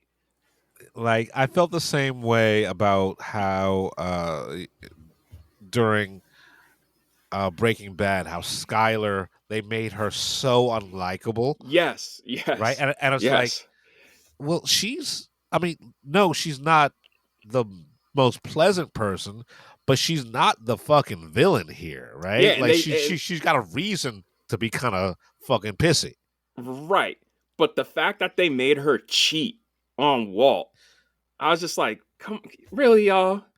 I mean, honestly, that was the most likable part of, like, when that whole, like, the I fucked Ted episode, right? It's like, all right, finally she's doing something for herself, and like, fuck Walt. Yeah. Fuck him. Yeah, like which is funny because Anna Gunn's in this as a bitch who fucks Nate. Because, you know, Nate... I forgot she's in this. Yeah. Mina Sarvari, you know, the object of Lester's affection in American Beauty. She's in this motherfucker, too. Oh, shit. Damn, yeah, she had a promising career, bro. Like, all those American Pie fuckers are just... If you're not Jason Biggs or Allison Hannigan or Sean William Scott, like, you had it rough. I mean, look, Stifler's mom, you know, Jennifer Coolidge. Oh yeah, okay. So like Eugene Levy, look at it, like four people. Yeah. So 4 people popped off that because like Jason Biggs, he was in a bunch of movies, and then he was in Orange Is the New Black for a minute. So like he's still working. Allison Hannigan, she was in Buffy and Angel before American Pie. and she was in How I Met Your Mother. Like, she's had a career. Right. Fucking Sean William Scott, he's been in a bunch of shit. He's in a show now on ABC. Is he? Yeah. Oh yeah, it's the fucking Shifting gears. the Tim Allen one. Yeah. That I have no. The only reason I'd watch it is because Kat Dennings. Kat Dennings, yeah. I like that storyline of her moving back in because she's broke. Because that's what every person my age is facing. It's just like shit is so expensive that we're all now broke, and we're just like, yo, we got to just move back in. Yeah. So I'm interested in the show, but I also am not gonna watch it because Tim Allen's a piece of shit, and I don't support narcs. It's not even the narking thing for me. It's the fucking Republican MAGA thing. The MAGA shit. The MAGA like shit. Not even Republican. Like, I mean, because I got Republican friends. It's not Republicans. It's that MAGA shit. There's a different. Look, listen. There's a lot of Republicans I know who fucking hate Trump. So I'm not even gonna say conservatives or Republican. I'm just calling them MAGAs. Yeah. So it's just that MAGA shit. Like the fact that he's on that MAGA shit, and I was just like, nah, bro, I don't give a fuck that you're conservative. It's the fact that you support that motherfucker. Right. Like, I'm good. I'm real good. It's the why I haven't watched the Santa Claus show on Disney Plus, because I'm also like, yeah, I'm good on that too. Yeah, look, I won't even go back and watch Home Improvement. Like, the only thing with Tim Allen that I'll watch is Toy Story. Okay, I mean, you have to at that point. But again, why they're doing another one? Fuck if I know. The only person who seems enthusiastic about it is Tim Allen. Right, because he's the only one not doing it. Like, he's a TV motherfucker till he dies. Like, he wants so badly to have a film career, but like, was he a wild hog? I can't remember. Yeah, get this, they greenlit a sequel. So a third one? Wasn't there a second Wild Hogs? No. Oh, all right. So they're bringing back all them motherfuckers, and I'm like, bro, they were old then. They're old now. Like, yeah, I mean, like, I should probably watch that. Martin Lawrence was barely able to do Bad Boys for Life. That nigga just looked tired. Yeah, like, yo, look. I listened to the most recent episode of How This Get Made, where they did Bad Boys Ride or Die, and even Jason and Paul were just like, man, we are worried for Martin Lawrence because he just looks unhealthy. I'm like, yeah, my man's like, yo, if they're gonna do Bad Boys 5, like, Martin needs to get I don't mean to be mean or fat shame, but homie needs to get a personal trainer, dog. Yeah, he's looking, especially right next to Will Smith, who's still doing like drop kicks and like all these tumble shits and shit like that. Yeah, and like, because like if you look at the original Bad Boys, like they were both fucking like lean and mean, right? Yeah, even Bad Boys 2, like Martin's still doing shit. This one, like Bad Boys 3 and 4, like they have to write around the fact that he's old and overweight. Right. And for at least for Will, they just write around the fact that he's old. They give him things to do physically that won't break him. Yeah, but like they just turned this motherfucker into the Cookie Monster in the last one.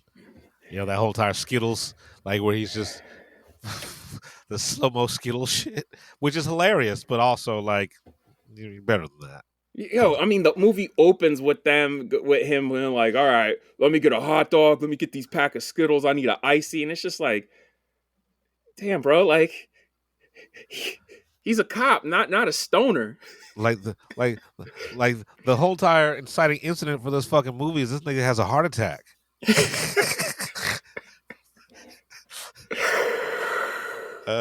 Man, art about to imitate life if somebody don't reach out. Like, I'm surprised Will didn't, because Will is, I remember being on his Instagram and Will took pictures of himself because he gained mad weight during lockdown and then lost it all. And I'm just like, Will, why didn't you rope Martin into that shit too? I'm not saying Martin has to be slim and trim, but like, bro needs to like look. Martin, I can tell Martin like it just told him to go fuck himself. I was like, I'm not gonna fucking do all right, nigga, sweating and shit. All right, that's why he has to keep putting out every other week. I'm all right. I wish people stop asking me if I'm okay. Well, I'm like, nigga, people asking you okay for a reason, bro. Right, because Like, how's he supposed to do National Security 2 or Blue Streak 2? Oh yeah, I forgot they greenlit Blue Streak too. I fuck with those Martin Lawrence action comedies. No, though. National Security was not good, but I fuck with Blue Streak. Blue Streak, National Security. What Don't was the need other a one? sequel. It's been so long. I don't even know what the fucking sequel would be about. Like, I hated Black Knight. Black Knight. I ain't see that. Yeah. National Security, it was all right. It was fine. Yo, Blue Streak had a fire soundtrack too. Yeah, it's like when they cared about shit. Well, those are like early 2000s, man. Yeah, there's like Bait. I fuck with Bait. Yo, Bait. Yeah. Like, no one talks about fucking Bait. It is one of the best Jamie Foxx fucking action movies from that time period. Yeah, because it's still funny too. Yeah. Yeah, I fuck with Bait. All right. So like, yeah, all right. Let me go back and watch. Like, I think Bait's on Tubi. I think I'm gonna have to watch that today. All right, but yeah, back to 6 Feet Under. Like, yeah, look, I'll update y'all probably. I don't when I finish it, I'll update y'all again. But yeah, we're getting to the show where I'm just like, ooh boy. Yeah, I hope this will be the last thing I ever have to watch that is Scott Buck affiliated. You've done. I don't mind watching another Alan Ball written thing. I don't know what he's working on. I don't know what he's doing, but whatever. I'll you know what? Real quick before we move on, because we definitely have to move on. I think, let's see, the last thing Alan Ball produced, there's a show called Here and Now and Uncle Frank. Yeah, Okay. so like really nothing. All right. Well, I mean, let's see what Scott Buck. Hey man, I guess he's made so much money that he could just live off residuals of all the shit that he's worked on, because he's worked on a lot. So Scott Buck has not worked since Inhumans. Yeah, you know what? And I'm glad. I'm fucking glad. But he's like a co-executive producer on Rome, which I don't understand, because Rome is amazing. Did he write any of Rome is the question. Let's say. Because a co-executive producer, he's got 2 episodes. He's got 2 episodes. Yeah. Which is wild, because I don't remember Rome having a bad episode. Right, at all. all. But then again, that was only 2 fucking seasons. And now like, we could never go back to it, because fucking Ray Stevenson's dead. Yeah. Yeah, because I remember for the longest time, they were talking about making a movie. Yeah. But like, yeah. Rome is so, amazing. You know what?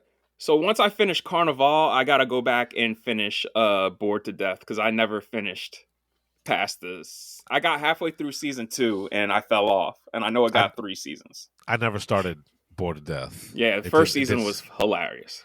Yeah, all right, I'll give it a chance. Like it's no one ever sold it to me, right? Like I never knew anyone who watched that show to give me a thumbs up or a thumbs down. Yeah, I'm still tight. Bored to Death, How to Make It in America, and Hung. All 3 of those got canceled for one fucking show. What was the show? Girls. Lord of Girl. Oh, are you fucking serious? Like, Hung was great. Yes. How to Make It in America. That, like, they were just about to make it in America. America. Make it in America, yeah, and then they canceled the shit. And I was just like, yo, this is some bullshit, bro. Especially since they have some Domingo, who's played by Kid Cudi in that show, he sleeps with Lake Bell, and him and the main character have some tension in that show because of that, and they never resolved it because they got canceled. For fucking like Victor girls. Rasuk was good in that shit too. That was the first thing I saw him in, and I'm like, yo, this dude is great. For fucking girls. Ugh. 3 fucking quality shows. That's why I'm like, bro. And that was the shift in HBO to from making prestige shit to now just making franchises. Because Girls was very much like the beginning of the end of the shift away from like, hey, we're making shit that's going to be 15, 20 years later, it's still going to hit. Because 6 Feet Under, we're coming up now on 10 years since it's been off the air. And I'm just like, it still holds up. Yep. Sopranos like, still holds up. Fucking The Wire still holds up. Like, yeah, all man. these shows still hold up. Yeah, man. And it's just like, I don't know how Girls is going to fare in, another 10 years just because it's so coded to a specific point in time. And also to people who are kind of like aged out of that. Like a lot of people who were into it and were hipsters, like specifically the Brooklyn hipsters at that time, they're they grown all now. aged out of that shit and kind of Right. changed and grew up. Right, because I mean, if they saw themselves in Girls when it first was on air, they'd look at it, 10 years from now, it was like, these are horrible people. Yeah. I also didn't like that Girls was basically a remake of her first movie, Tiny Furniture. I was like, this is just Tiny Furniture as a show. Yeah.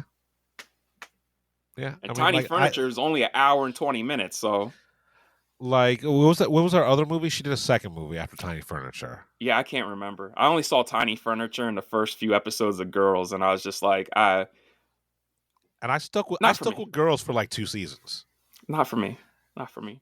Everybody's like, Brandy, you got to watch the episode where they smoke crack. And I'm just like, why? Why do I need to watch hipsters smoke crack? Like, I'm good.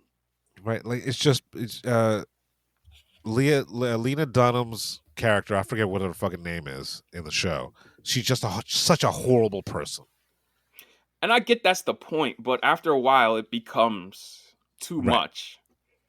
Too much. Because I'll say this.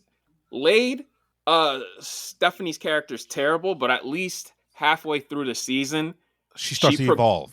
She realizes she's a horrible person. Right. That, from what I understand, that doesn't happen with Lena Dunham's character till like the very last season. And I'm like, so you're trying to tell me you got to sit through 5 seasons of her being a complete asshole. Then you get to the 6th and last season. That's where she grows up. I don't know. I'm good. Yeah, that's fine. But yeah, I'll circle back around to 6 Feet Under. So let's get into trailer talk. Roll camera and action! It's time for some trailer talk. All right, I'm gonna start with Working Man. I guess Jason Statham and David Ayer are just gonna team up and make blue collar action movies, which I'm fine with because this one, listen, I relate to this again too because I'm like, yeah, my man just wants to go to work, treat all of his coworkers nicely, and then go home. And somebody always gotta fuck with somebody he cares about. So Michael Pena's daughter gets kidnapped, and he's just like, all right, y'all niggas, I'm a working man. It's like, I'm a working man. And time to go to work now. So yeah. I mean, it's Jason Statham. Like, even if the trailer was dumb, I'm still going to see the fucking movie because it's Jason Statham. I find it funny Amazon has more faith than this than they did The Beekeeper, because The Beekeeper came out this time last year and Working Man comes out at the end of March. I was just like, oh, that shit has like a prime spring release date. Right. All right. We'll see. Like, we literally will see because I'm going to watch this shit. And that's all I got. So, Daredevil Born Again, the trailer just dropped, and it looks like season 4. It's just season 4 of Daredevil. Yeah, I'm not saying that as a bad thing. I'm just saying that's what it is. It looks fucking fantastic. Like it looks like they actually upped the violence. Yeah, I was thinking that too, which is crazy because season 2 was disgusting with the violence. Like season 2, I was just like, y'all are going a little too far here. Y'all took it to a level it didn't need to go. Right. But I love the dynamic now that Kingpin is now mayor of New York. Bullseye looks to be back in the mix. Right. Fucking Frank Castle. I like in his hideout, it looks like they have all of his costumes from his run, because the yellow suit's in there, his traditional red suit. I was shocked to see the black suit in there, because the black suit is from a most recent run that I read, and I love that run because he has a sidekick named Blind Spot, because he's also blind. Okay. Yeah. Real cool run. And that's where Daredevil comes back, and it's the devil in black. He has a black costume. The black costume's hard. I ain't even gonna hold you. Yeah. I mean, look, of all the Marvel series, especially that first phase, Daredevil has always consistently been the best. of Yeah, seasons 1 and 3 were very good, and I was not too hot on season 2. Season 2 suffered from doing too much, and it was poorly written because they were doing too much. Right. I hope Defenders suck too. I don't count Defenders as the fucking Daredevil show, right? It was just I mean, Daredevil. It was with Friends, right? So like, as far as Defenders, like both seasons of Iron Fist sucked. And I think I'll be real with you. When people say season 2 of Iron Fist is better than the first, I'm like, no, it's not. They're both just as equally terrible. I forgot. It's just that season 2 is just a little better made than season 1. I couldn't tell you a goddamn thing about Iron Fist, like either season.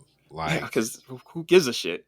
Right. Luke Cage, I like the second season, but it's still pretty fucking weak. And the first half of the first season was pretty good. Like, Luke Cage, it suffers from representation. Like, I'm seeing black people, so like they leaned into it too hard. Like they instead of just being a show about black people, they made it a show about being black. Black and I'm just like, all right, calm. Like the best episode of Luke Cage is the Heroes for Hire episode where Danny shows up, and I was just like, this should have been the show. Honestly, y'all should have canceled both Iron Fist and Luke Cage and just did Heroes for Hire. Yeah. You still can. Yeah. I wasn't a big fan. The first season of Jessica Jones was the best season. Yeah, I was about to say, like, I never finished season 2 of Jessica Jones. Yeah, that was bad. Season 3 was also not good. I forgot season 3. I also don't like that they split up Jessica and Luke, because in the comics they're married and they have a kid. And they just seem so adamant about keeping these two apart. And I'm just like, fucking why, though? Because Rosario Dawson ain't coming back to this shit. Did she die in Defenders? No. Okay. No. I love both seasons of Punisher, even though season 2 is weaker. Yeah, than season 1. Like I like the first season a lot, and I think season 2 is whatever. So yeah, damn. I was thinking, yeah, damn. So like, there's only like Daredevil season 1, Daredevil season 2, Jessica Jones 1. So only 4 seasons out of all that shit I liked. Because like I don't really fuck with the second season of Punisher, honestly. Like I just like Barenthal's interpretation of, because it's the closest to the comic that there's been. It's true to the character. They don't glamorize him or make him cool. You know what I'm saying? I'm glad to see him back in this. He pops up in the trailer, so yeah. So I'm looking forward to Born Again. I'm really looking forward to it. It looks like they are reintroducing the Defenders into the MCU, and I'm like, you know what? I'm not against it, honestly. Just because, just take it. Just fucking take your time. Do it right. If there's one thing the MCU should do more of, it should be teams. Like when the Avengers isn't around, they need to do more team movies like Thor Ragnarok, like they did in Winter Soldier, like they're doing with Thunderbolts, Fantastic Four, even the Marvels. They were a team. Like they need more team movies, so that way our favorite characters can get sequels, but also we don't have to wait like 4 years to see like, oh, we got to wait 4 years to see Luke Cage. Now you could just put Luke Cage and fucking Daredevil and call it a day. You know what I'm saying? Yeah. Heroes for Hire. Easily do that. Have Luke, Jessica, and Iron Fist. There you go. Now, would you recast Iron Fist? That's a good. That's the thing. It's just like, I don't know, because Finn Jones, he was good in Game of Thrones, but so terrible in Iron Fist, and I don't know if it was just the people behind the show or him as an actor. It's hard. It's hard for me to say, because it's like Mike Coulter. People don't like him as Luke Cage, but I feel like he's great in Evil. And I'm just like, maybe I think everybody across the board just needs better writers and directors. Yeah, like because I like Mike Coulter in everything but Luke Cage. Right? Like, so yeah, because he was great in Plane, man. Yeah. Like, and people love him in Evil, like I said. Like he's one of the best things about Evil. The dude can act. It's just like it didn't. He wasn't horrible in Luke Cage. He's just Right. like he didn't seem like he was having fun. Right? Like that's the thing. He didn't look like he was having fun. I just hope one rumor isn't true. There's a rumor going around that Daredevil is going to be shacking up with Jessica Jones with a couple episodes, and I'm like, fucking why? That sounds awful. Those two have no fucking sexual chemistry in any of the previous things they've done together in this universe or in the comics. Because it's cheaper than introducing another female character, and they probably they have her under contract. But listen, Karen Page is right there though, bro. Right? That's like the two people that when you think of Matt Murdock and the great loves of his life, there's two: Elektra and Karen Page. I mean, like maybe, and it's maybe, like it ain't like Deborah Ann Woll is ugly. I mean, like, she's the reason I stayed around for True Blood for those last couple of seasons. Yeah. That was another reason I stopped watching, because once Jason is like, I can't sleep with no Fanger at the end of season 5, I'm like, we're back on this dumb shit again. Yeah, I was like, he's going back to doing this shit. I was like, all right, I'm good. Because, like, nobody in their right mind is going to be like, yeah, I fucking hate vampires. After all the shit you've been through and how hot she is, I'd be like, nah, fuck that. I was like, but literally, aren't you a werepanther now? Like, I forgot. Oh, fuck. I forgot about that. Yeah. I just remember the werewolves. No, there was werepant. Like, man, I finished out, like, last year, I finished out True Blood. I was like, God damn, this is dumb. Yo, did I jumped ship after the 5th season. Did Joe Magliano's character ever bang out Sookie? Did he ever get his chance? Yes. Okay, all right. He did, and then they killed him. In like the most unceremonious way. Okay, all right. Like that was that last season. They just start fucking murdering everybody. All right. Just like, all right, that's closure. He's dead. Everybody be sad for an episode. Does she end up with Eric? No. Okay, good. Because I hated that shit too, where she hooked up with Eric. I'm like, fucking why? I liked Eric. Like Eric was the best character, man. Like fuck Vampire Bill. Did you see when Vampire Bill became Lilith? Like the god. That was the end of season 5, and that's when I'm like, oh, I'm good. I'm real good. So like season 6 is all of season 6. He's like the vampire god. Yeah, because Alan Ball left at the end of season 5, and season 5 was just so fucking. It wasn't bad, but it wasn't good. It was just so. It was nothing. Like they hid out in that bunker for almost the entire season. I was like, yeah, I'm good. Yeah, Christopher Maloney was the vampire president, and I was like, yeah, I'm good. Yeah, like I'm fucking good on this show. Season 6 was like that plane was on fire, aimed towards an orphanage. And listen, once Alan Ball left, I knew the show wasn't going to get any better. So I was like, oh, if it's going to shit and he's still the showrunner, I'm good. Because once he left, I was like, oh yeah, this shit ain't getting better. Yeah. So there we go. Like, oh, listen, that's all. That's my hopes, is that we get the Defenders back. Look, I'm here for it. This trailer gives me hope for this series, for Marvel, at least on the television. So let me ask you this before we move on. So Daredevil has his own show, right? Would you want Jessica?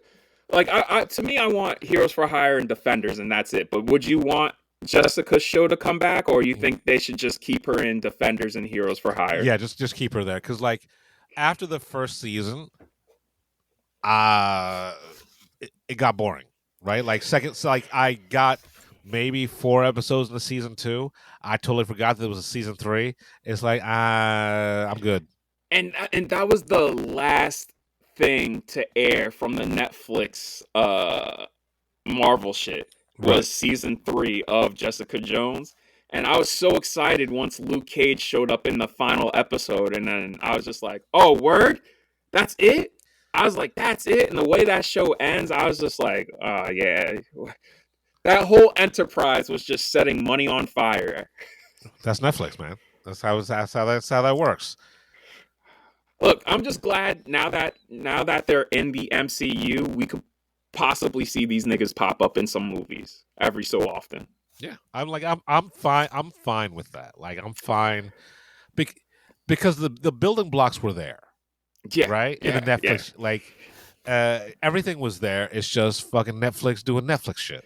Yo, because Daredevil is my all-time favorite superhero from Marvel Comics. Like, seriously, my all-time favorite. So you don't know how happy I was watching that first season, and then even season 3, I was just like, damn, bro. Season 3, we're back because season 2 sucked, Defender sucked, and now we're back. This is so good. And now Josh Whedon's right. Daredevil is such a popular because he's the one who told Kevin, he's like, don't make this a show. This is a movie. Daredevil's too popular to be a show. And now that they got the rights back to it, I'm still asking myself, why didn't you guys just do this as a movie? Like, you're doing fucking Thunderbolts as a movie. Y'all gave Eternals a movie. You know what I'm saying? But Daredevil? I would not be surprised if based on the response to this, they probably have a movie in the works. I hope so. Because Charlie Cox said, he straight up said, like, if this doesn't work out, then that's it for me and this character. Well, not the character, but for him as the character. Because he's like, I'm too old now to pray and hope that this comes around again for a third time. Like every 4 years, they decide to like, oh, let's try doing Daredevil again. Yeah. He's just like, nah. So like, look, it looks good. I'm excited.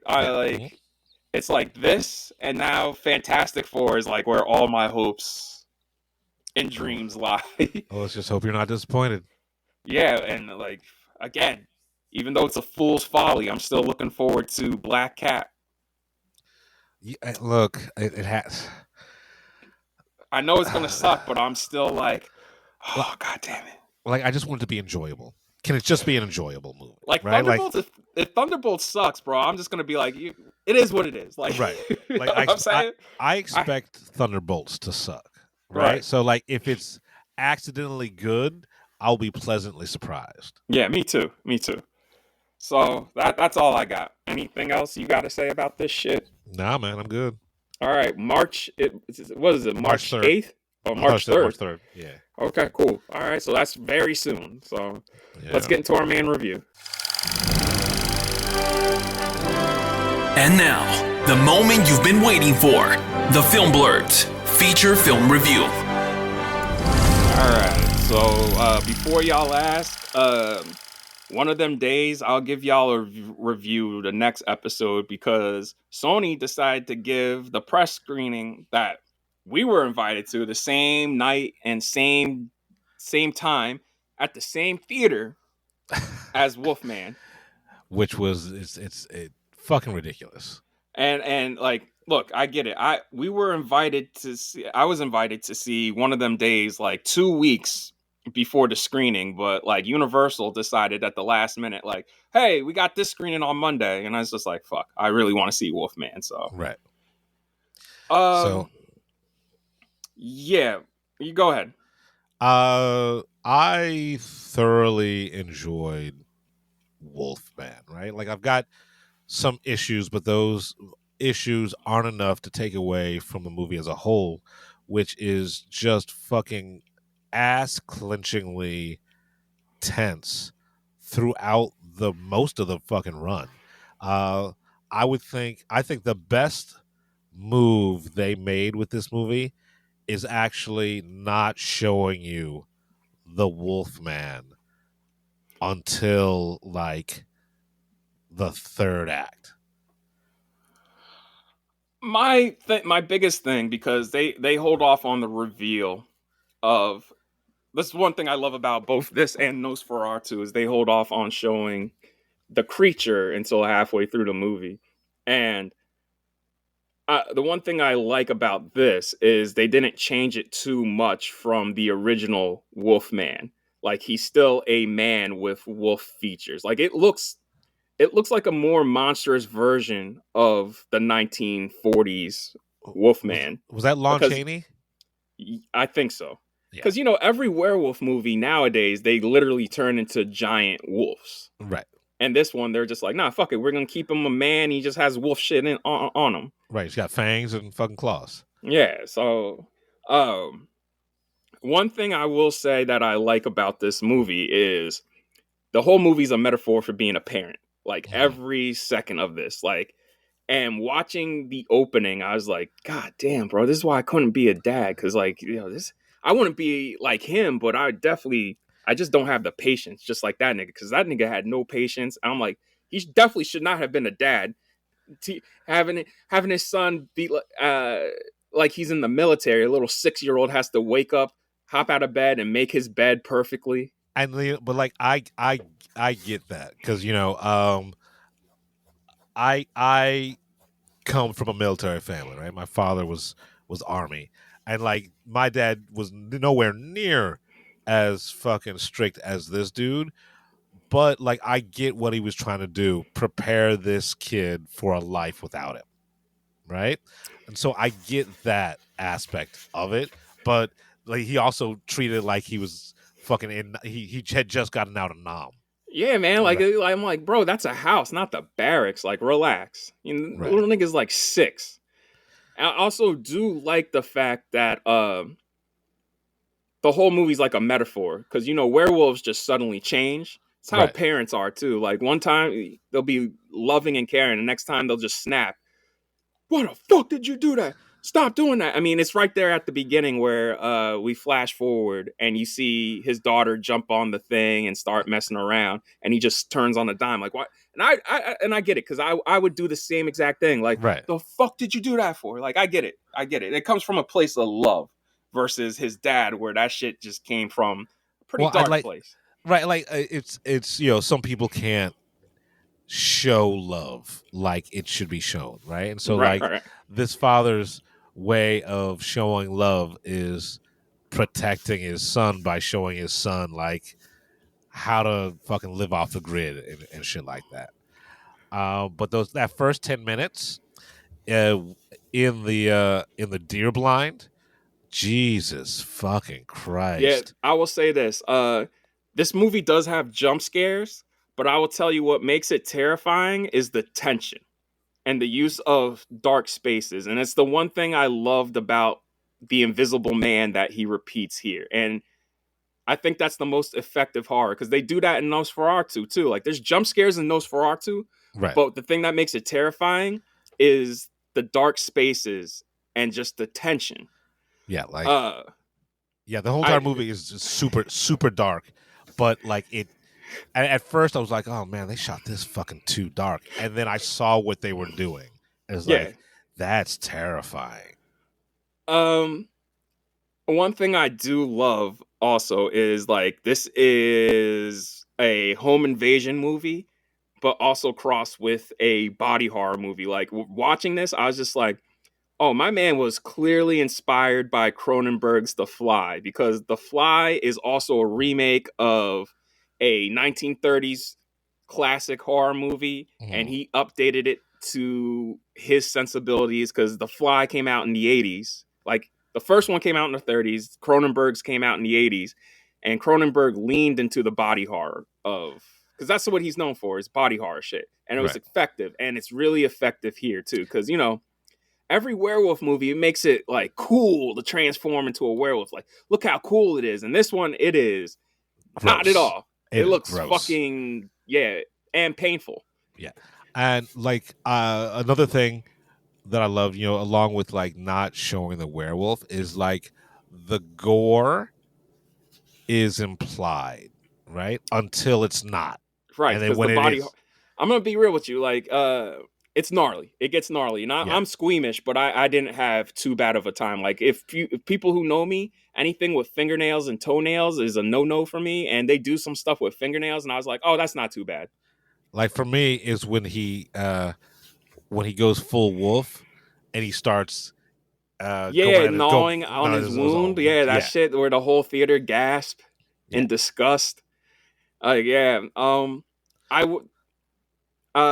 Lee Wan-ho, this dude, like, I don't really listen. Let me say this: I loved Upgrade until the last 5 minutes. And Upgrade is a low budget action movie where I was just like, this is insane. That is also pretty gnarly. But I think the twist at the end fucking killed the whole movie for me. You ruined it. Yeah. But like, this dude is a master of low budget, like, genre shit. Because the fact, I'm gonna have to, let me look it up real quick. Right. But the fact that this costs $7 million. $7 million. And maybe all right, so maybe tack on another 3 or 4 for marketing. Still, like, even at the high end, $11-12 million all in for this. The shit they were able to accomplish. I loved in this movie the wolf vision, right? Because this is more of a suspense. It's got elements of drama. You see things from the side of the wolf. And I'm not talking about like stalking, hunting shit. I'm just talking like communication shit. And it was just really super fucking effective and really inventive, honestly. So I just looked up the budget for The Invisible Man, Right. which Lee also did. Guess how much that motherfucker cost? I mean, the way you're talking, maybe 5? 7. 7, okay. So I googled this again just to be sure, and I was wrong. And somebody whoever told me that was also wrong. The budget for this is actually $25 million.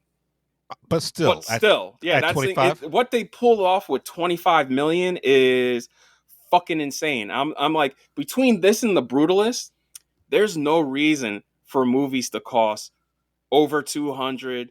Like, when you get to Red 1, and Red 1 costs $300 million, and you're like, besides $50 million going to The Rock and 15 going to Chris Evans, that's $235 million.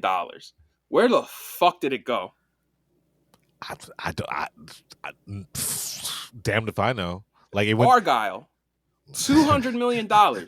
Where the fuck did the money go? right. Yeah, like all 25 million of Wolfman, it's on screen. 100%. But even let me say this, like Alien Romulus, that movie cost 70-80 million. And I'm just like, that still has better production value than most of these motherfuckers that cost 100, 150, 160. Like, I will say this, when you give Michael Bay 200 million, you see where it went. Right, like because Michael Bay will blow some shit up, right? Like he'll like, if the script calls for a Lamborghini blowing up, guess what? That motherfucker's getting a Lamborghini and he's blowing that shit the fuck up. Like, even I will say this, 16 hours. That movie cost 40 million. Looks like it cost 200. So what, like the Benghazi movie? Yeah. That was only 16 million? 40. It was like 30 or 40. Wow, that was only $40 million? God damn. That's what I'm saying. That's what I'm saying. There's no fucking excuse. Like, yo, Dune, you see where the money went on that. Both of them. Every movie that Nolan makes, like, you can see where the money went. Like, his most expensive movie's Tenet. You can see where that money went. Well, I should say his most expensive original movie is Tenet, because his most expensive movie is Dark Knight Rises. And on that, I'm like, yeah, it's a fucking Batman movie. So right. Even the Matt Reeves' Batman, that shit cost 200. You can see where the money went. Yeah, and like here, like, and I just don't get it. Right? Yeah. Yes. Like, if I'm given $200 million, right, to make a movie, I would expect it.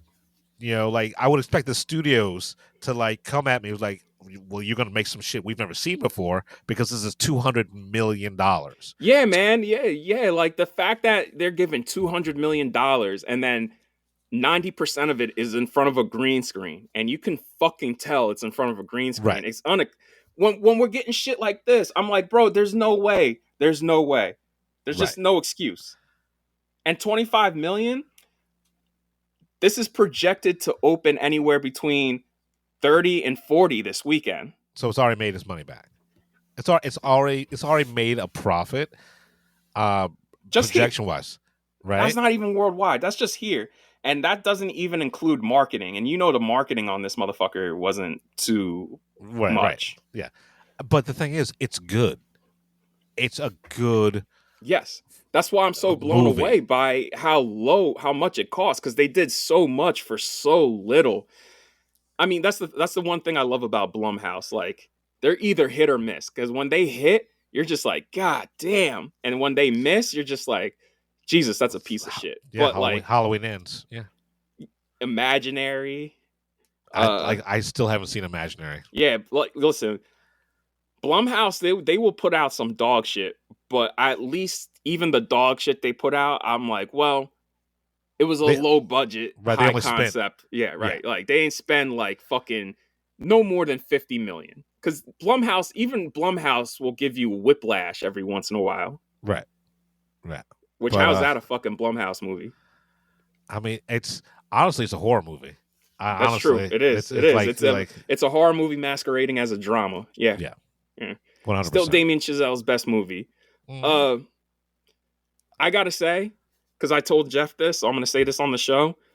This is the rare time that two actors have no chemistry, and it works in the movie's favor, just because their marriage is supposed to be on the rocks. Like Christopher Abbott and Julia Garner, no chemistry whatsoever. Like, I don't believe not for a minute of this movie, that they're A, married, and B, have a kid.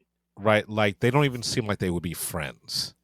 Right? Like they don't even seem like they would get coffee together. Yeah, but that works in the movie's favor, right, honestly, because that was my thing. When she walked in and sat down and they started arguing, I was just like, oh boy, they got no chemistry here. But then when they were like, oh yeah, our marriage is on the rocks, I was like, all right, I believe it.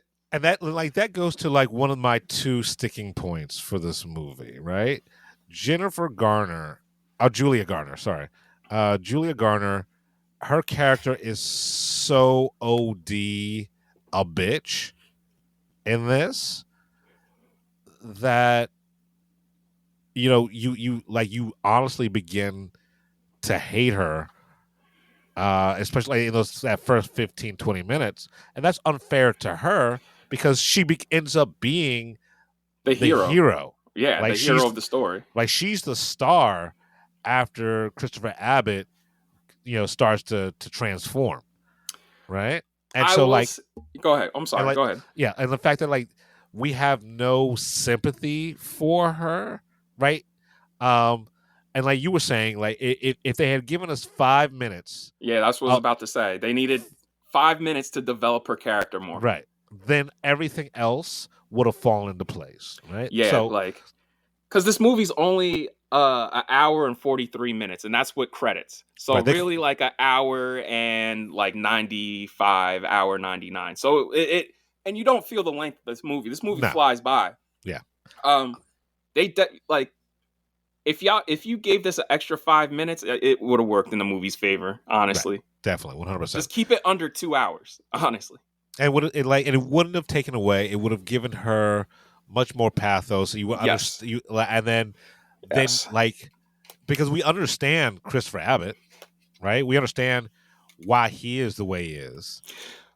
I mean, let's put it like this: The Invisible Man works so well is also because every single character in that motherfucker is written well. So once the movie gets to the craziness it gets to, you understand where they're coming from, and no character makes a dumbass decision. That does transfer over here, where this entire movie, I was like, oh, everybody's doing everything smart. There's not a dumbass decision made in this movie. Like, when characters make choices in this, I was like, oh, I understand where they're coming from. I get the choice. It's just like one character needs to be better written is all. Yeah. And even when they make dumbass choices, it's because it's the only choice available, right? Right, because when they let him back in the house, I completely understand, because A, that's her husband, and B, that's her dad. Right. And we don't want to spoil any of the twists or anything like that, but it ends up being it works. It's a thing. and my only other problem with the movie is some of the dialogue is kind of cringy. It's Yeah, like I didn't have a problem with that. like yeah, it didn't kill the movie for me. It's just like real people wouldn't talk like this. You guys, you and Terrence said exactly what I was thinking when we're walking out, which is the reveal on who one of the wolf, because there's multiple wolf people in this. Right. The It first was one, we never find out who it is, but the second one, I knew exactly who it was. Like I was from- like, from- yeah, like as soon from jump. right, as soon as the dude got like as soon as the inciting incident happens, it's like, oh yeah, that's gonna end up being that motherfucker. Yeah. I would like more small scale set pieces as well, because there's a set piece in here where they have to escape from the truck, and I'm like, this is one of the best set pieces I've ever seen, and it's so low scale and small, but so well done, versus like what we would go see in, like, let's say Black Widow, like the third act of Black Widow, where that set piece in the Sky Fortress, where you're just Right. like, this is so overblown and it's so out of place in a movie that was relatively had a lower scale up until that point, where this, they kept everything low scale, and I'm like, thank God this Like, never got overblown. Low scale and smart, right? Yeah. Like in a dumber movie, that whole entire the car scene, she wouldn't have taken the battery with her, right? Yeah. Like she like. But I'm talking about the crash at the beginning. Oh, the fucking crash. Crash. Yeah, that's what I'm saying. Like I'm talking about the okay. I was talking about like the escape. All right, so yeah, that's another set piece. That's, well, one thing that makes all these set pieces done well is that they're all excellently staged, and they use their space well and the tension of the situation well. Yeah. But yeah, like that crash in the beginning, is fantastic. I would be remiss not to talk about the sound design, because just like Invisible Man, like half the tension and half the scares come from the amazing sound design of this. I would rather watch this in Dolby, yes, in than Dolby. in IMAX. I saw the back when AMC Hamilton was open. I saw the Invisible Man in Dolby, and that was one of the best movies I've seen in Dolby, just because of the sound design. And I kind of wish our AMC was open so I could go see this in Dolby, because I love this movie, and I'm going to see it again with my brother. I just don't feel like going all the way to Neshaminy to see this in Dolby, or going all the way to New Brunswick. Yeah. So I still have not gone. I haven't gone to that New Brunswick movie theater in about 20 years, just because, like, why am I going to drive 45 minutes away? It's a. Here's the thing. I like being inebriated and going to watch a movie, right, if I've seen it already, right? If I've seen it, or if it's a movie where I'm like, yo, I'm gonna be inebriated when I go see One of Them Days tomorrow night.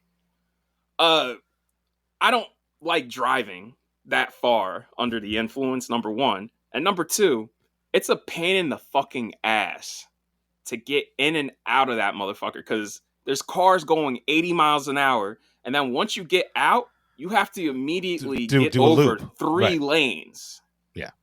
And then all those traffic lights and people riding your ass. And Route 1 is hilly, so you'll go up a hill, down a hill. So if you're doing 80, you might come and the light's green, you might have to brake hard because the light changes yellow. Yeah, like, no, it's like I said, it's been 20 years since I've been to that movie theater, just because it is not worth it for the dine-in experience or whatever, like, bullshit they got there.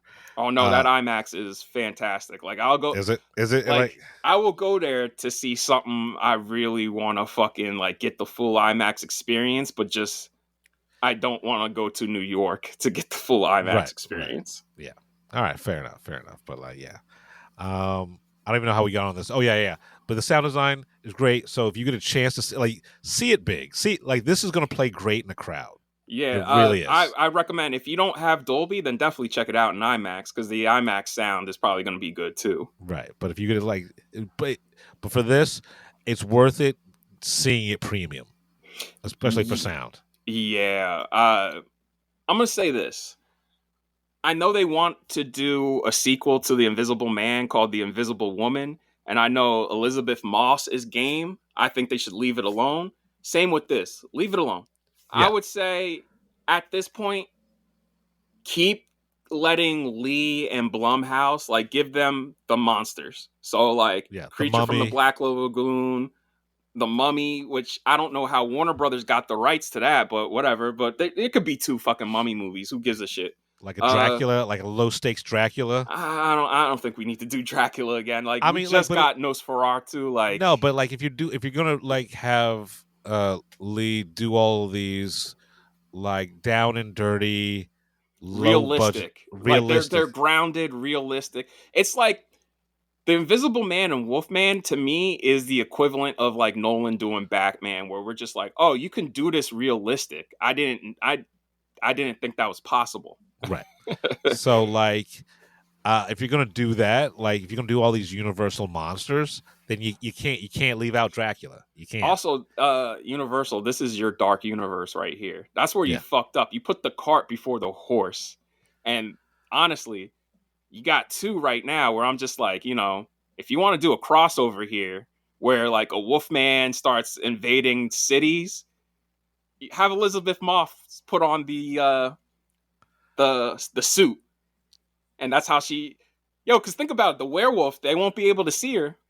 They might be able to smell her, but like, it'd make the Invisible Man, the Invisible Woman versus the Wolf Man, like that'd be fire. Look, have fun with it, but just keep it like this, Low like low to the ground. budget, low stakes. I've already talked about it on the show. Like I think I said it like last year, 2 years ago. My pitch for the Dark Universe, you just you remake the Monster Squad, right? But all the everyone gets their own separate movie. It all revolves around kids, like on that Stranger Things tip, and it all leads up to them joining forces to fight fucking Dracula. There's your Dark Universe right there. I mean, I would love to see them tackle Phantom of the Opera because I forgot that's part of it too. Is that part of the Universal? Yeah, monsters. Okay. They got Dr. Jekyll, Mr. Hyde. Imagine them doing that shit. They could do that and have it just be a whole thing about mental health. Since we're doing, because the whole thing. That's what I love is like these are all allegories so far. So like the Invisible Man was like an allegory for gaslighting and bad relationships. This is an allegory for being a parent. That could be an allegory for being that could be an allegory for mental health and bipolar and schizophrenia. The Hunchback of Notre Dame apparently is part of it. Really? Yeah, Shit. so I guess that could be an allegory for deformed people, or for differently abled or whatever like that. Phantom of the Opera, Dracula. I don't know if we should do Frankenstein either because Guillermo's dropping his Frankenstein this year. Yeah, but there's been like 30. Like as long as they keep like Guillermo's is going to be so vastly different than what these guys would do, it's okay for me. All right. So what about The Bride? Because Maggie Gyllenhaal has her movie coming out. Because we're getting 2 Frankenstein movies this year. Maggie Gyllenhaal's The Bride, and then Guillermo's Frankenstein. And do you think we should touch that? I think like it's gonna be so grounded, and so it's sort of like how the first Joker was, right? Like it's because it's so ground level and so realistic, it doesn't take away from the larger story, like the other stories, right? Or the other interpretations. It's its own thing. So as long as like they take the care to make all of these Universal monster movies under Blumhouse as grounded and low level and like just personal, I think I don't have a problem with like a Bride of Frankenstein movie. I think they just need to keep, in addition to Blumhouse, they need to keep Lee because Lee's basically he's the secret formula. Like he's the thing.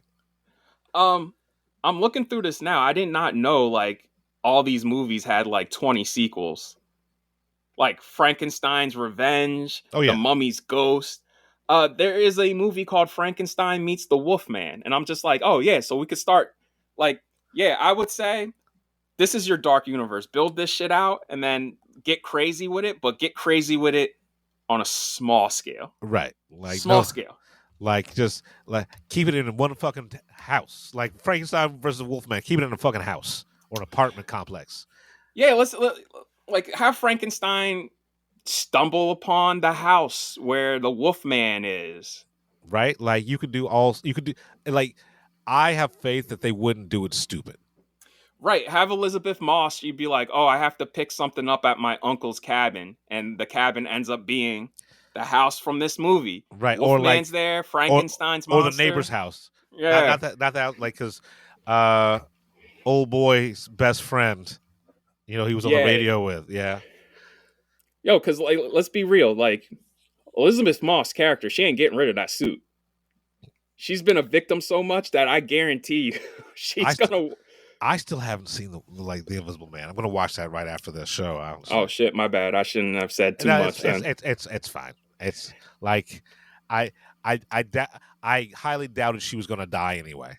Well, right? So it's like you ruin shit. Do me a favor, Yeah. because I know you have to watch it with good sound. Right. Put on headphones. Okay. Because I know you don't have a sound bar, so just put on headphones. Yeah. Watch it that way, because that's a movie like this where you need to be immersed in it, because I shit you not, the sound is what also helps play into that movie in addition to everything else that's going on in that movie. I gotcha. I got it. Yeah. Like you're gonna watch it and you're gonna probably be like me, where you're like, maybe let's not do a sequel to this, because I know they're really pushing for Lee and Elizabeth to do the Invisible Woman, and I'm just like, it's like keep building it. Like that's the problem. They keep on putting the cart before the horse. It's like, oh, let's do a sequel. It's like, well, no, you've got other movies in this universe that you could make, that you could build right on before you start doing these sequels. Oh, excuse me. They want the Invisible Woman and a sequel, an Invisible Man 2. I know that's what they want. That's not what they should get. Right? Let's get the Creature from Black Lagoon. Let's get that. Yeah, man. That's the next one I want, because I've watched the Universal monster movies as a kid and really liked them, but then watched them recently over the past few years. I'm like, these shits are kind of fucking boring. Right. The only one that really held my attention was the Creature from the Black Lagoon. Like, that movie fucking rules. I would love to see Lee tackle that. Yeah. And keep it on a budget like this. I don't even think they need to spend $25 million. You could do Creature for like 10, 15. I mean, like, now that he's at 25, I'd like to see what he does at 35. But like, still keep it sub 50. See, once you get to 30 million, that's studio budgets, and I'm just like, just because there's going to be a lot of, like, water is notoriously hard. Right. So like, they're going to need the extra money to, instead of doing the shit on green screen. You know what I'm saying? Like, you shoot in water tanks. No, but like, man, like, I want them to fucking just go out on the fucking ocean, right? Like, I want them to like go on a lake. I want them to like. I don't want Creature from a Black Lagoon. It has to be a swamp, man. It has to be like a dirty, nasty swamp. Just fucking then go to Florida, like. But yeah, Wolfman has me excited for the future of like just low budget, like I say low budget, but like moderately budgeted horror films. Also, I hope y'all are learning a lesson. Please start putting out some quality shit in January and just not dumping out all the leftover shit. Right. Yeah. Because this January so far it's a hitter. It's fire. Man. Yeah, man. And I'm just like, fuck, man. The two movies I'm looking forward to the most this month still haven't even arrived yet. What are those two? Man, Dog Man. Okay. Like I'm dying to see Dogman because those books are hilarious, and I'm mad Dogman's not in 3D. It's just in Dolby. Like I want Dogman and yo, listen, they pulled up like Captain Underpants is also funny. And Captain Underpants, they made into one of the best animated movies I've ever seen. And the last great Weird Al Yankovic song comes from Captain Underpants. Okay. If you have Netflix, it's on Netflix. That shit's hilarious. Dogman and Presence.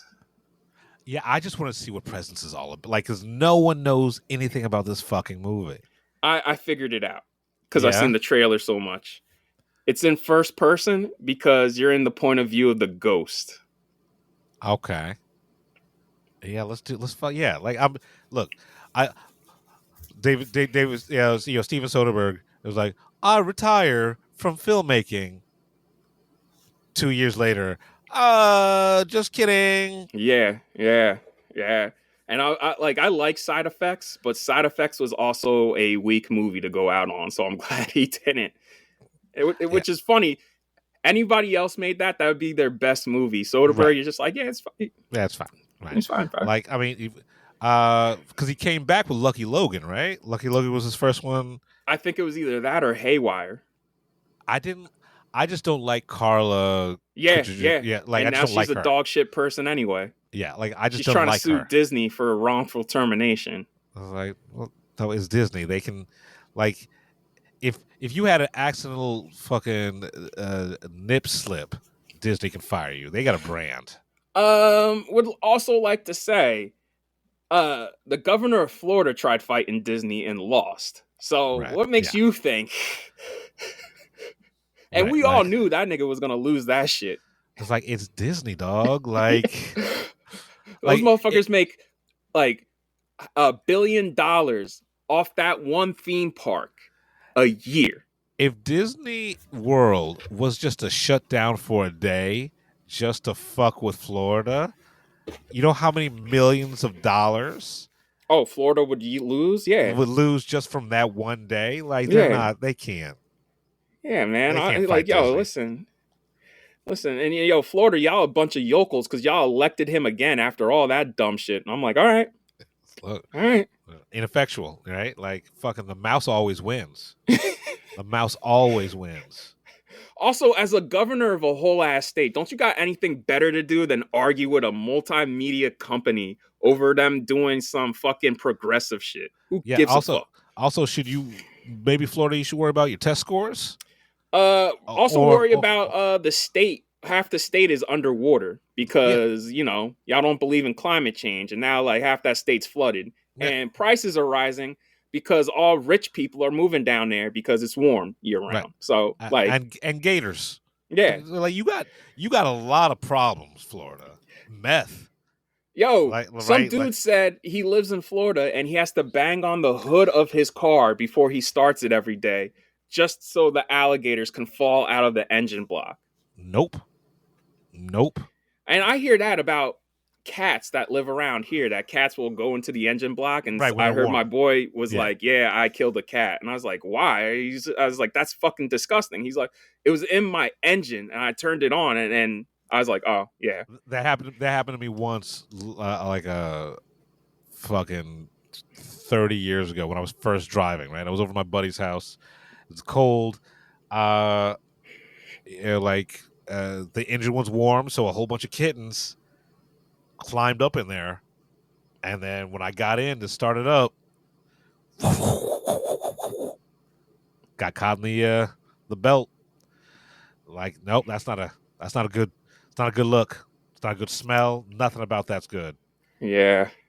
So, Listen, I love cats. I absolutely adore cats. Love them. But I'd rather that be a cat then a than gator. a fucking gator. Yeah, because as soon as that motherfucker slithers out, it might bite your foot off. So, So Florida, you put your priorities in order. yeah, but Wolfman, like I'm excited to see this shit again. I'm Yeah. seeing it on National Popcorn Day, so it's all you can eat popcorn. A word? Okay. What is that, Saturday? It's Sunday. Sunday. All right. Fucking National Popcorn Day. Hell yeah. Yo, listen, I'm bringing a couple of Ziploc gallon bags. So once I'm full, I'm gonna keep getting refills and bring that shit home. Look, there's no rules. No rules on National Popcorn Day. Yo, AMC has the best one. They're like, yeah, all you can eat popcorn, don't matter what size you buy. And then every other place is just like, oh, you get any size popcorn you want for $1. It was like, but no. Nah, nigga. I won't listen, that's a better deal. All you can eat popcorn, bro. Cause you know that popcorn costs them like what, $10 a day to make. And they make so much profit off of it. So like when I was younger, when I would go to the movie theater, like I spent the whole entire weekend there. I started talking to like the managers and shit like that. They don't make the money off. They're not selling you the popcorn. They're selling you the bucket to put the popcorn in, right? So like, doesn't matter what side. Like they're giving you the popcorn for free. You're paying for the container. So I'm paying for like $8 for a shitty paper bag that rips and leaks, because once you put too much butter in that bag, that shit leaks. Yeah.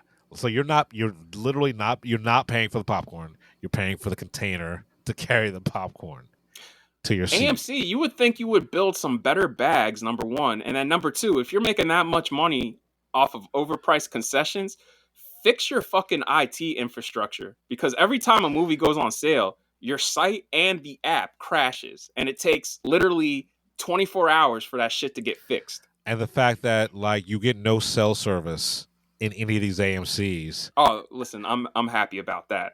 Yeah, but like not if you have to hook into their Wi-Fi in order to use the app. Right? Yo, their Wi-Fi is spotty. Right? So like more than half of the times now, like I used to log into that Wi-Fi all the time, and now I'm just like, I don't give a fuck. Right. So if you don't set up all your shit before you actually walk into the theater, like you're sitting there like an asshole trying to pull up your app and shit like that, and trying to scan shit. That's the other thing I hate is like, yo, when I go, I like to print off tickets, right? And have a physical ticket. But every so often I'm like, I don't give a fuck about this movie. I'm cool with just scanning. I hate that you'll go to your ticket and pull it up and they'll pull up a movie you saw like a day or a week ago. And I'm like, dog, like, this is not the movie. Like I don't run into that problem. That might be an Android. That might be an Android thing. I do. I've heard other people have that problem as well. Their IT infrastructure is just horrible. The app is garbage. Like for the biggest movie chain in the fucking world, y'all need better IT infrastructure. Yeah, like it's not as garbage as the Regal app.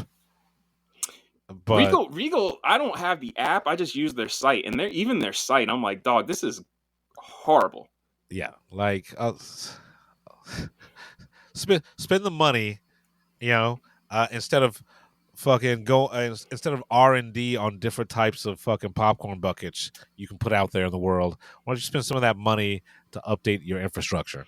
Yeah, bro, because the best movie theater app is Alamo. Like that app is flawless. Even when there is a huge movie coming out, and they will set up a queue so their servers won't crash. They're like, oh, you are number 10 in the queue. It's going to be your turn next.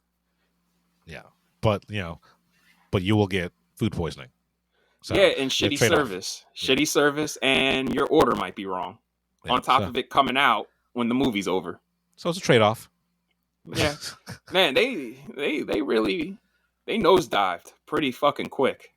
Yeah, I'm still pissed off about the fact that my fries came out, they were cold. For one thing. Yeah, you should have sent them shits back. But then it gave me food poisoning afterwards. Yeah. So I'll say this, if we get more screenings there, I'm just going to keep the gift card. Yeah, I'm just going to buy alcohol. I'm just going to use it to buy alcohol. I'll keep the gift card, and if I have some time to kill, I'll use the gift card to go see a movie. Right. And then whatever's left, I'm just getting the popcorn. Right. So that's it. I'm not eating food at the draft house ever again.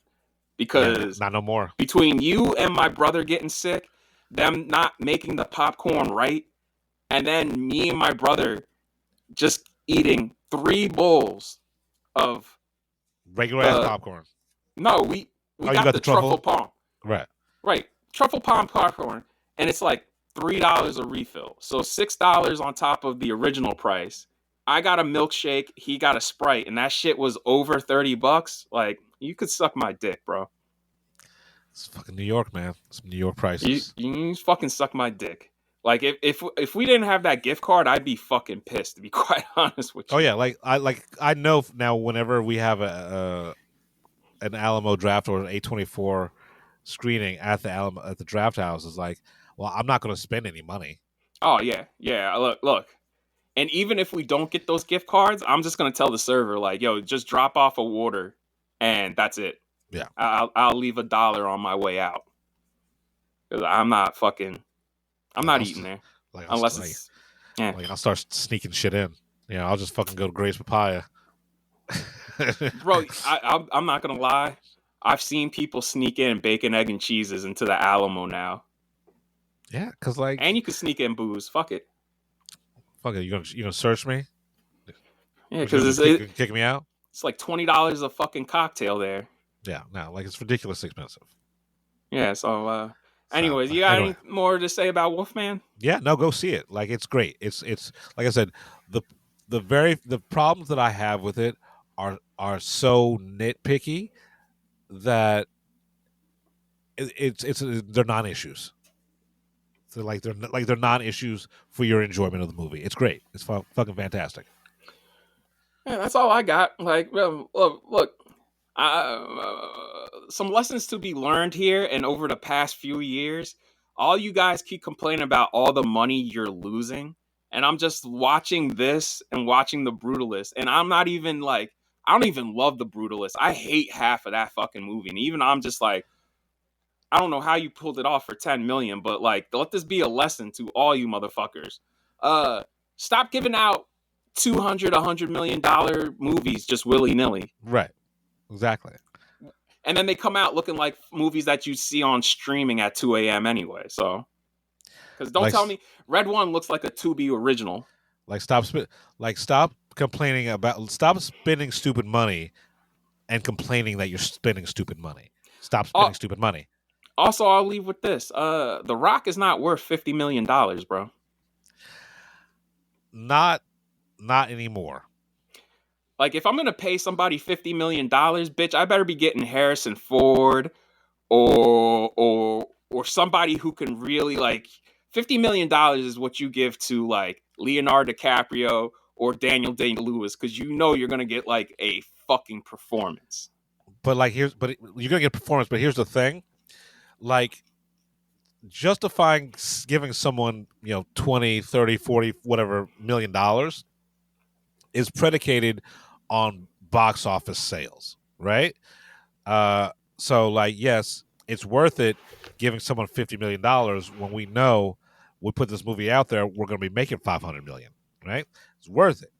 But the way you motherfuckers are doing things now, where shit's only in theaters for a week, 2 weeks. Yeah, right? 2-3 weeks. So either you have to start letting movies play longer, or start paying less for these people. I would say let these things play longer, because Wicked shouldn't be on video on demand when it's still making $10 million a weekend. Right. It's insane to me that all the money you're leaving on the fucking table by just not having it just play in theaters. And you would think everybody would have learned their lesson from Oppenheimer, where that shit played and that shit didn't hit video on demand until October. That shit came out in July. Right. We grew up in the days where a movie wouldn't hit DVD for a year. Yeah. Like, if you missed it in theaters, you had to wait. Right, like you missed it. And it was in theaters for like a couple of months. So if you couldn't get to the theater in those 2 months, then you had to wait till like the end of the year to see that motherfucker. Right. Let's get back to those fucking days, right? Like for certain movies, like, yo, listen, Red One, definitely throw that shit up on there 2 weeks after. Right, but the Fall Guy should have been out for at least 2 months. Yeah, bro, because it started to pick up. It opened terribly, but it started to pick up business. Right? Like, here's the thing about the Fall Guy. I didn't get around to seeing it until it's until it was almost out of theaters, right? And a lot of people are like that. Like, the studios can dictate the tempo, right? Stop fucking folding over and trying to compete with Netflix and all that shit. Like, let them have that shit, right? You are fucking movie companies. You are studios. Be a fucking studio. Saying. Like, I get it. You're trying to cater to the people who will pay the video on the $30 a movie because of the convenience of watching it at home. The motherfuckers are going to wait regardless. Right. 100%. Like the same people who would pay $30 to watch it 2 weeks after it's released are still the people who are going to pay $30 2 months. 2 months after the fact. Meanwhile, there's all these ticket sales that you could be getting by letting it play. Yeah. Yeah, man. And look, ain't like theaters are going to argue with you. They're hard up. They want the movies, man. Because, like, no one's going to the movies, right? Like, so if you let them play, people will show up. Like, sometimes you want to do something, but you don't want to do something, go to a fucking movie. Also, stop being, y'all gotta stop relying on mediocrity and brand name, too. Yeah. Like start making them good, man. Because, just because you make a Gladiator sequel don't mean you're gonna make $1 billion. Yeah, care about the shit. Yeah, so. All right, that's episode 147. We're the Film Blurs. I'm Brandon Norwood, and I'm the motherfucking protagonist. I'm the protagonist. I'm Jeff Stewart, a.k.a. He Who Remains. Don't come at us. It's just fucking movies. You've been listening to the Film Blurs podcast. Man, I just love what you guys do, man. I never miss an episode. It's the best. It's my favorite podcast. Follow Jeff on IG on MindFireXL and Brandon on Twitter at BJN Tweets.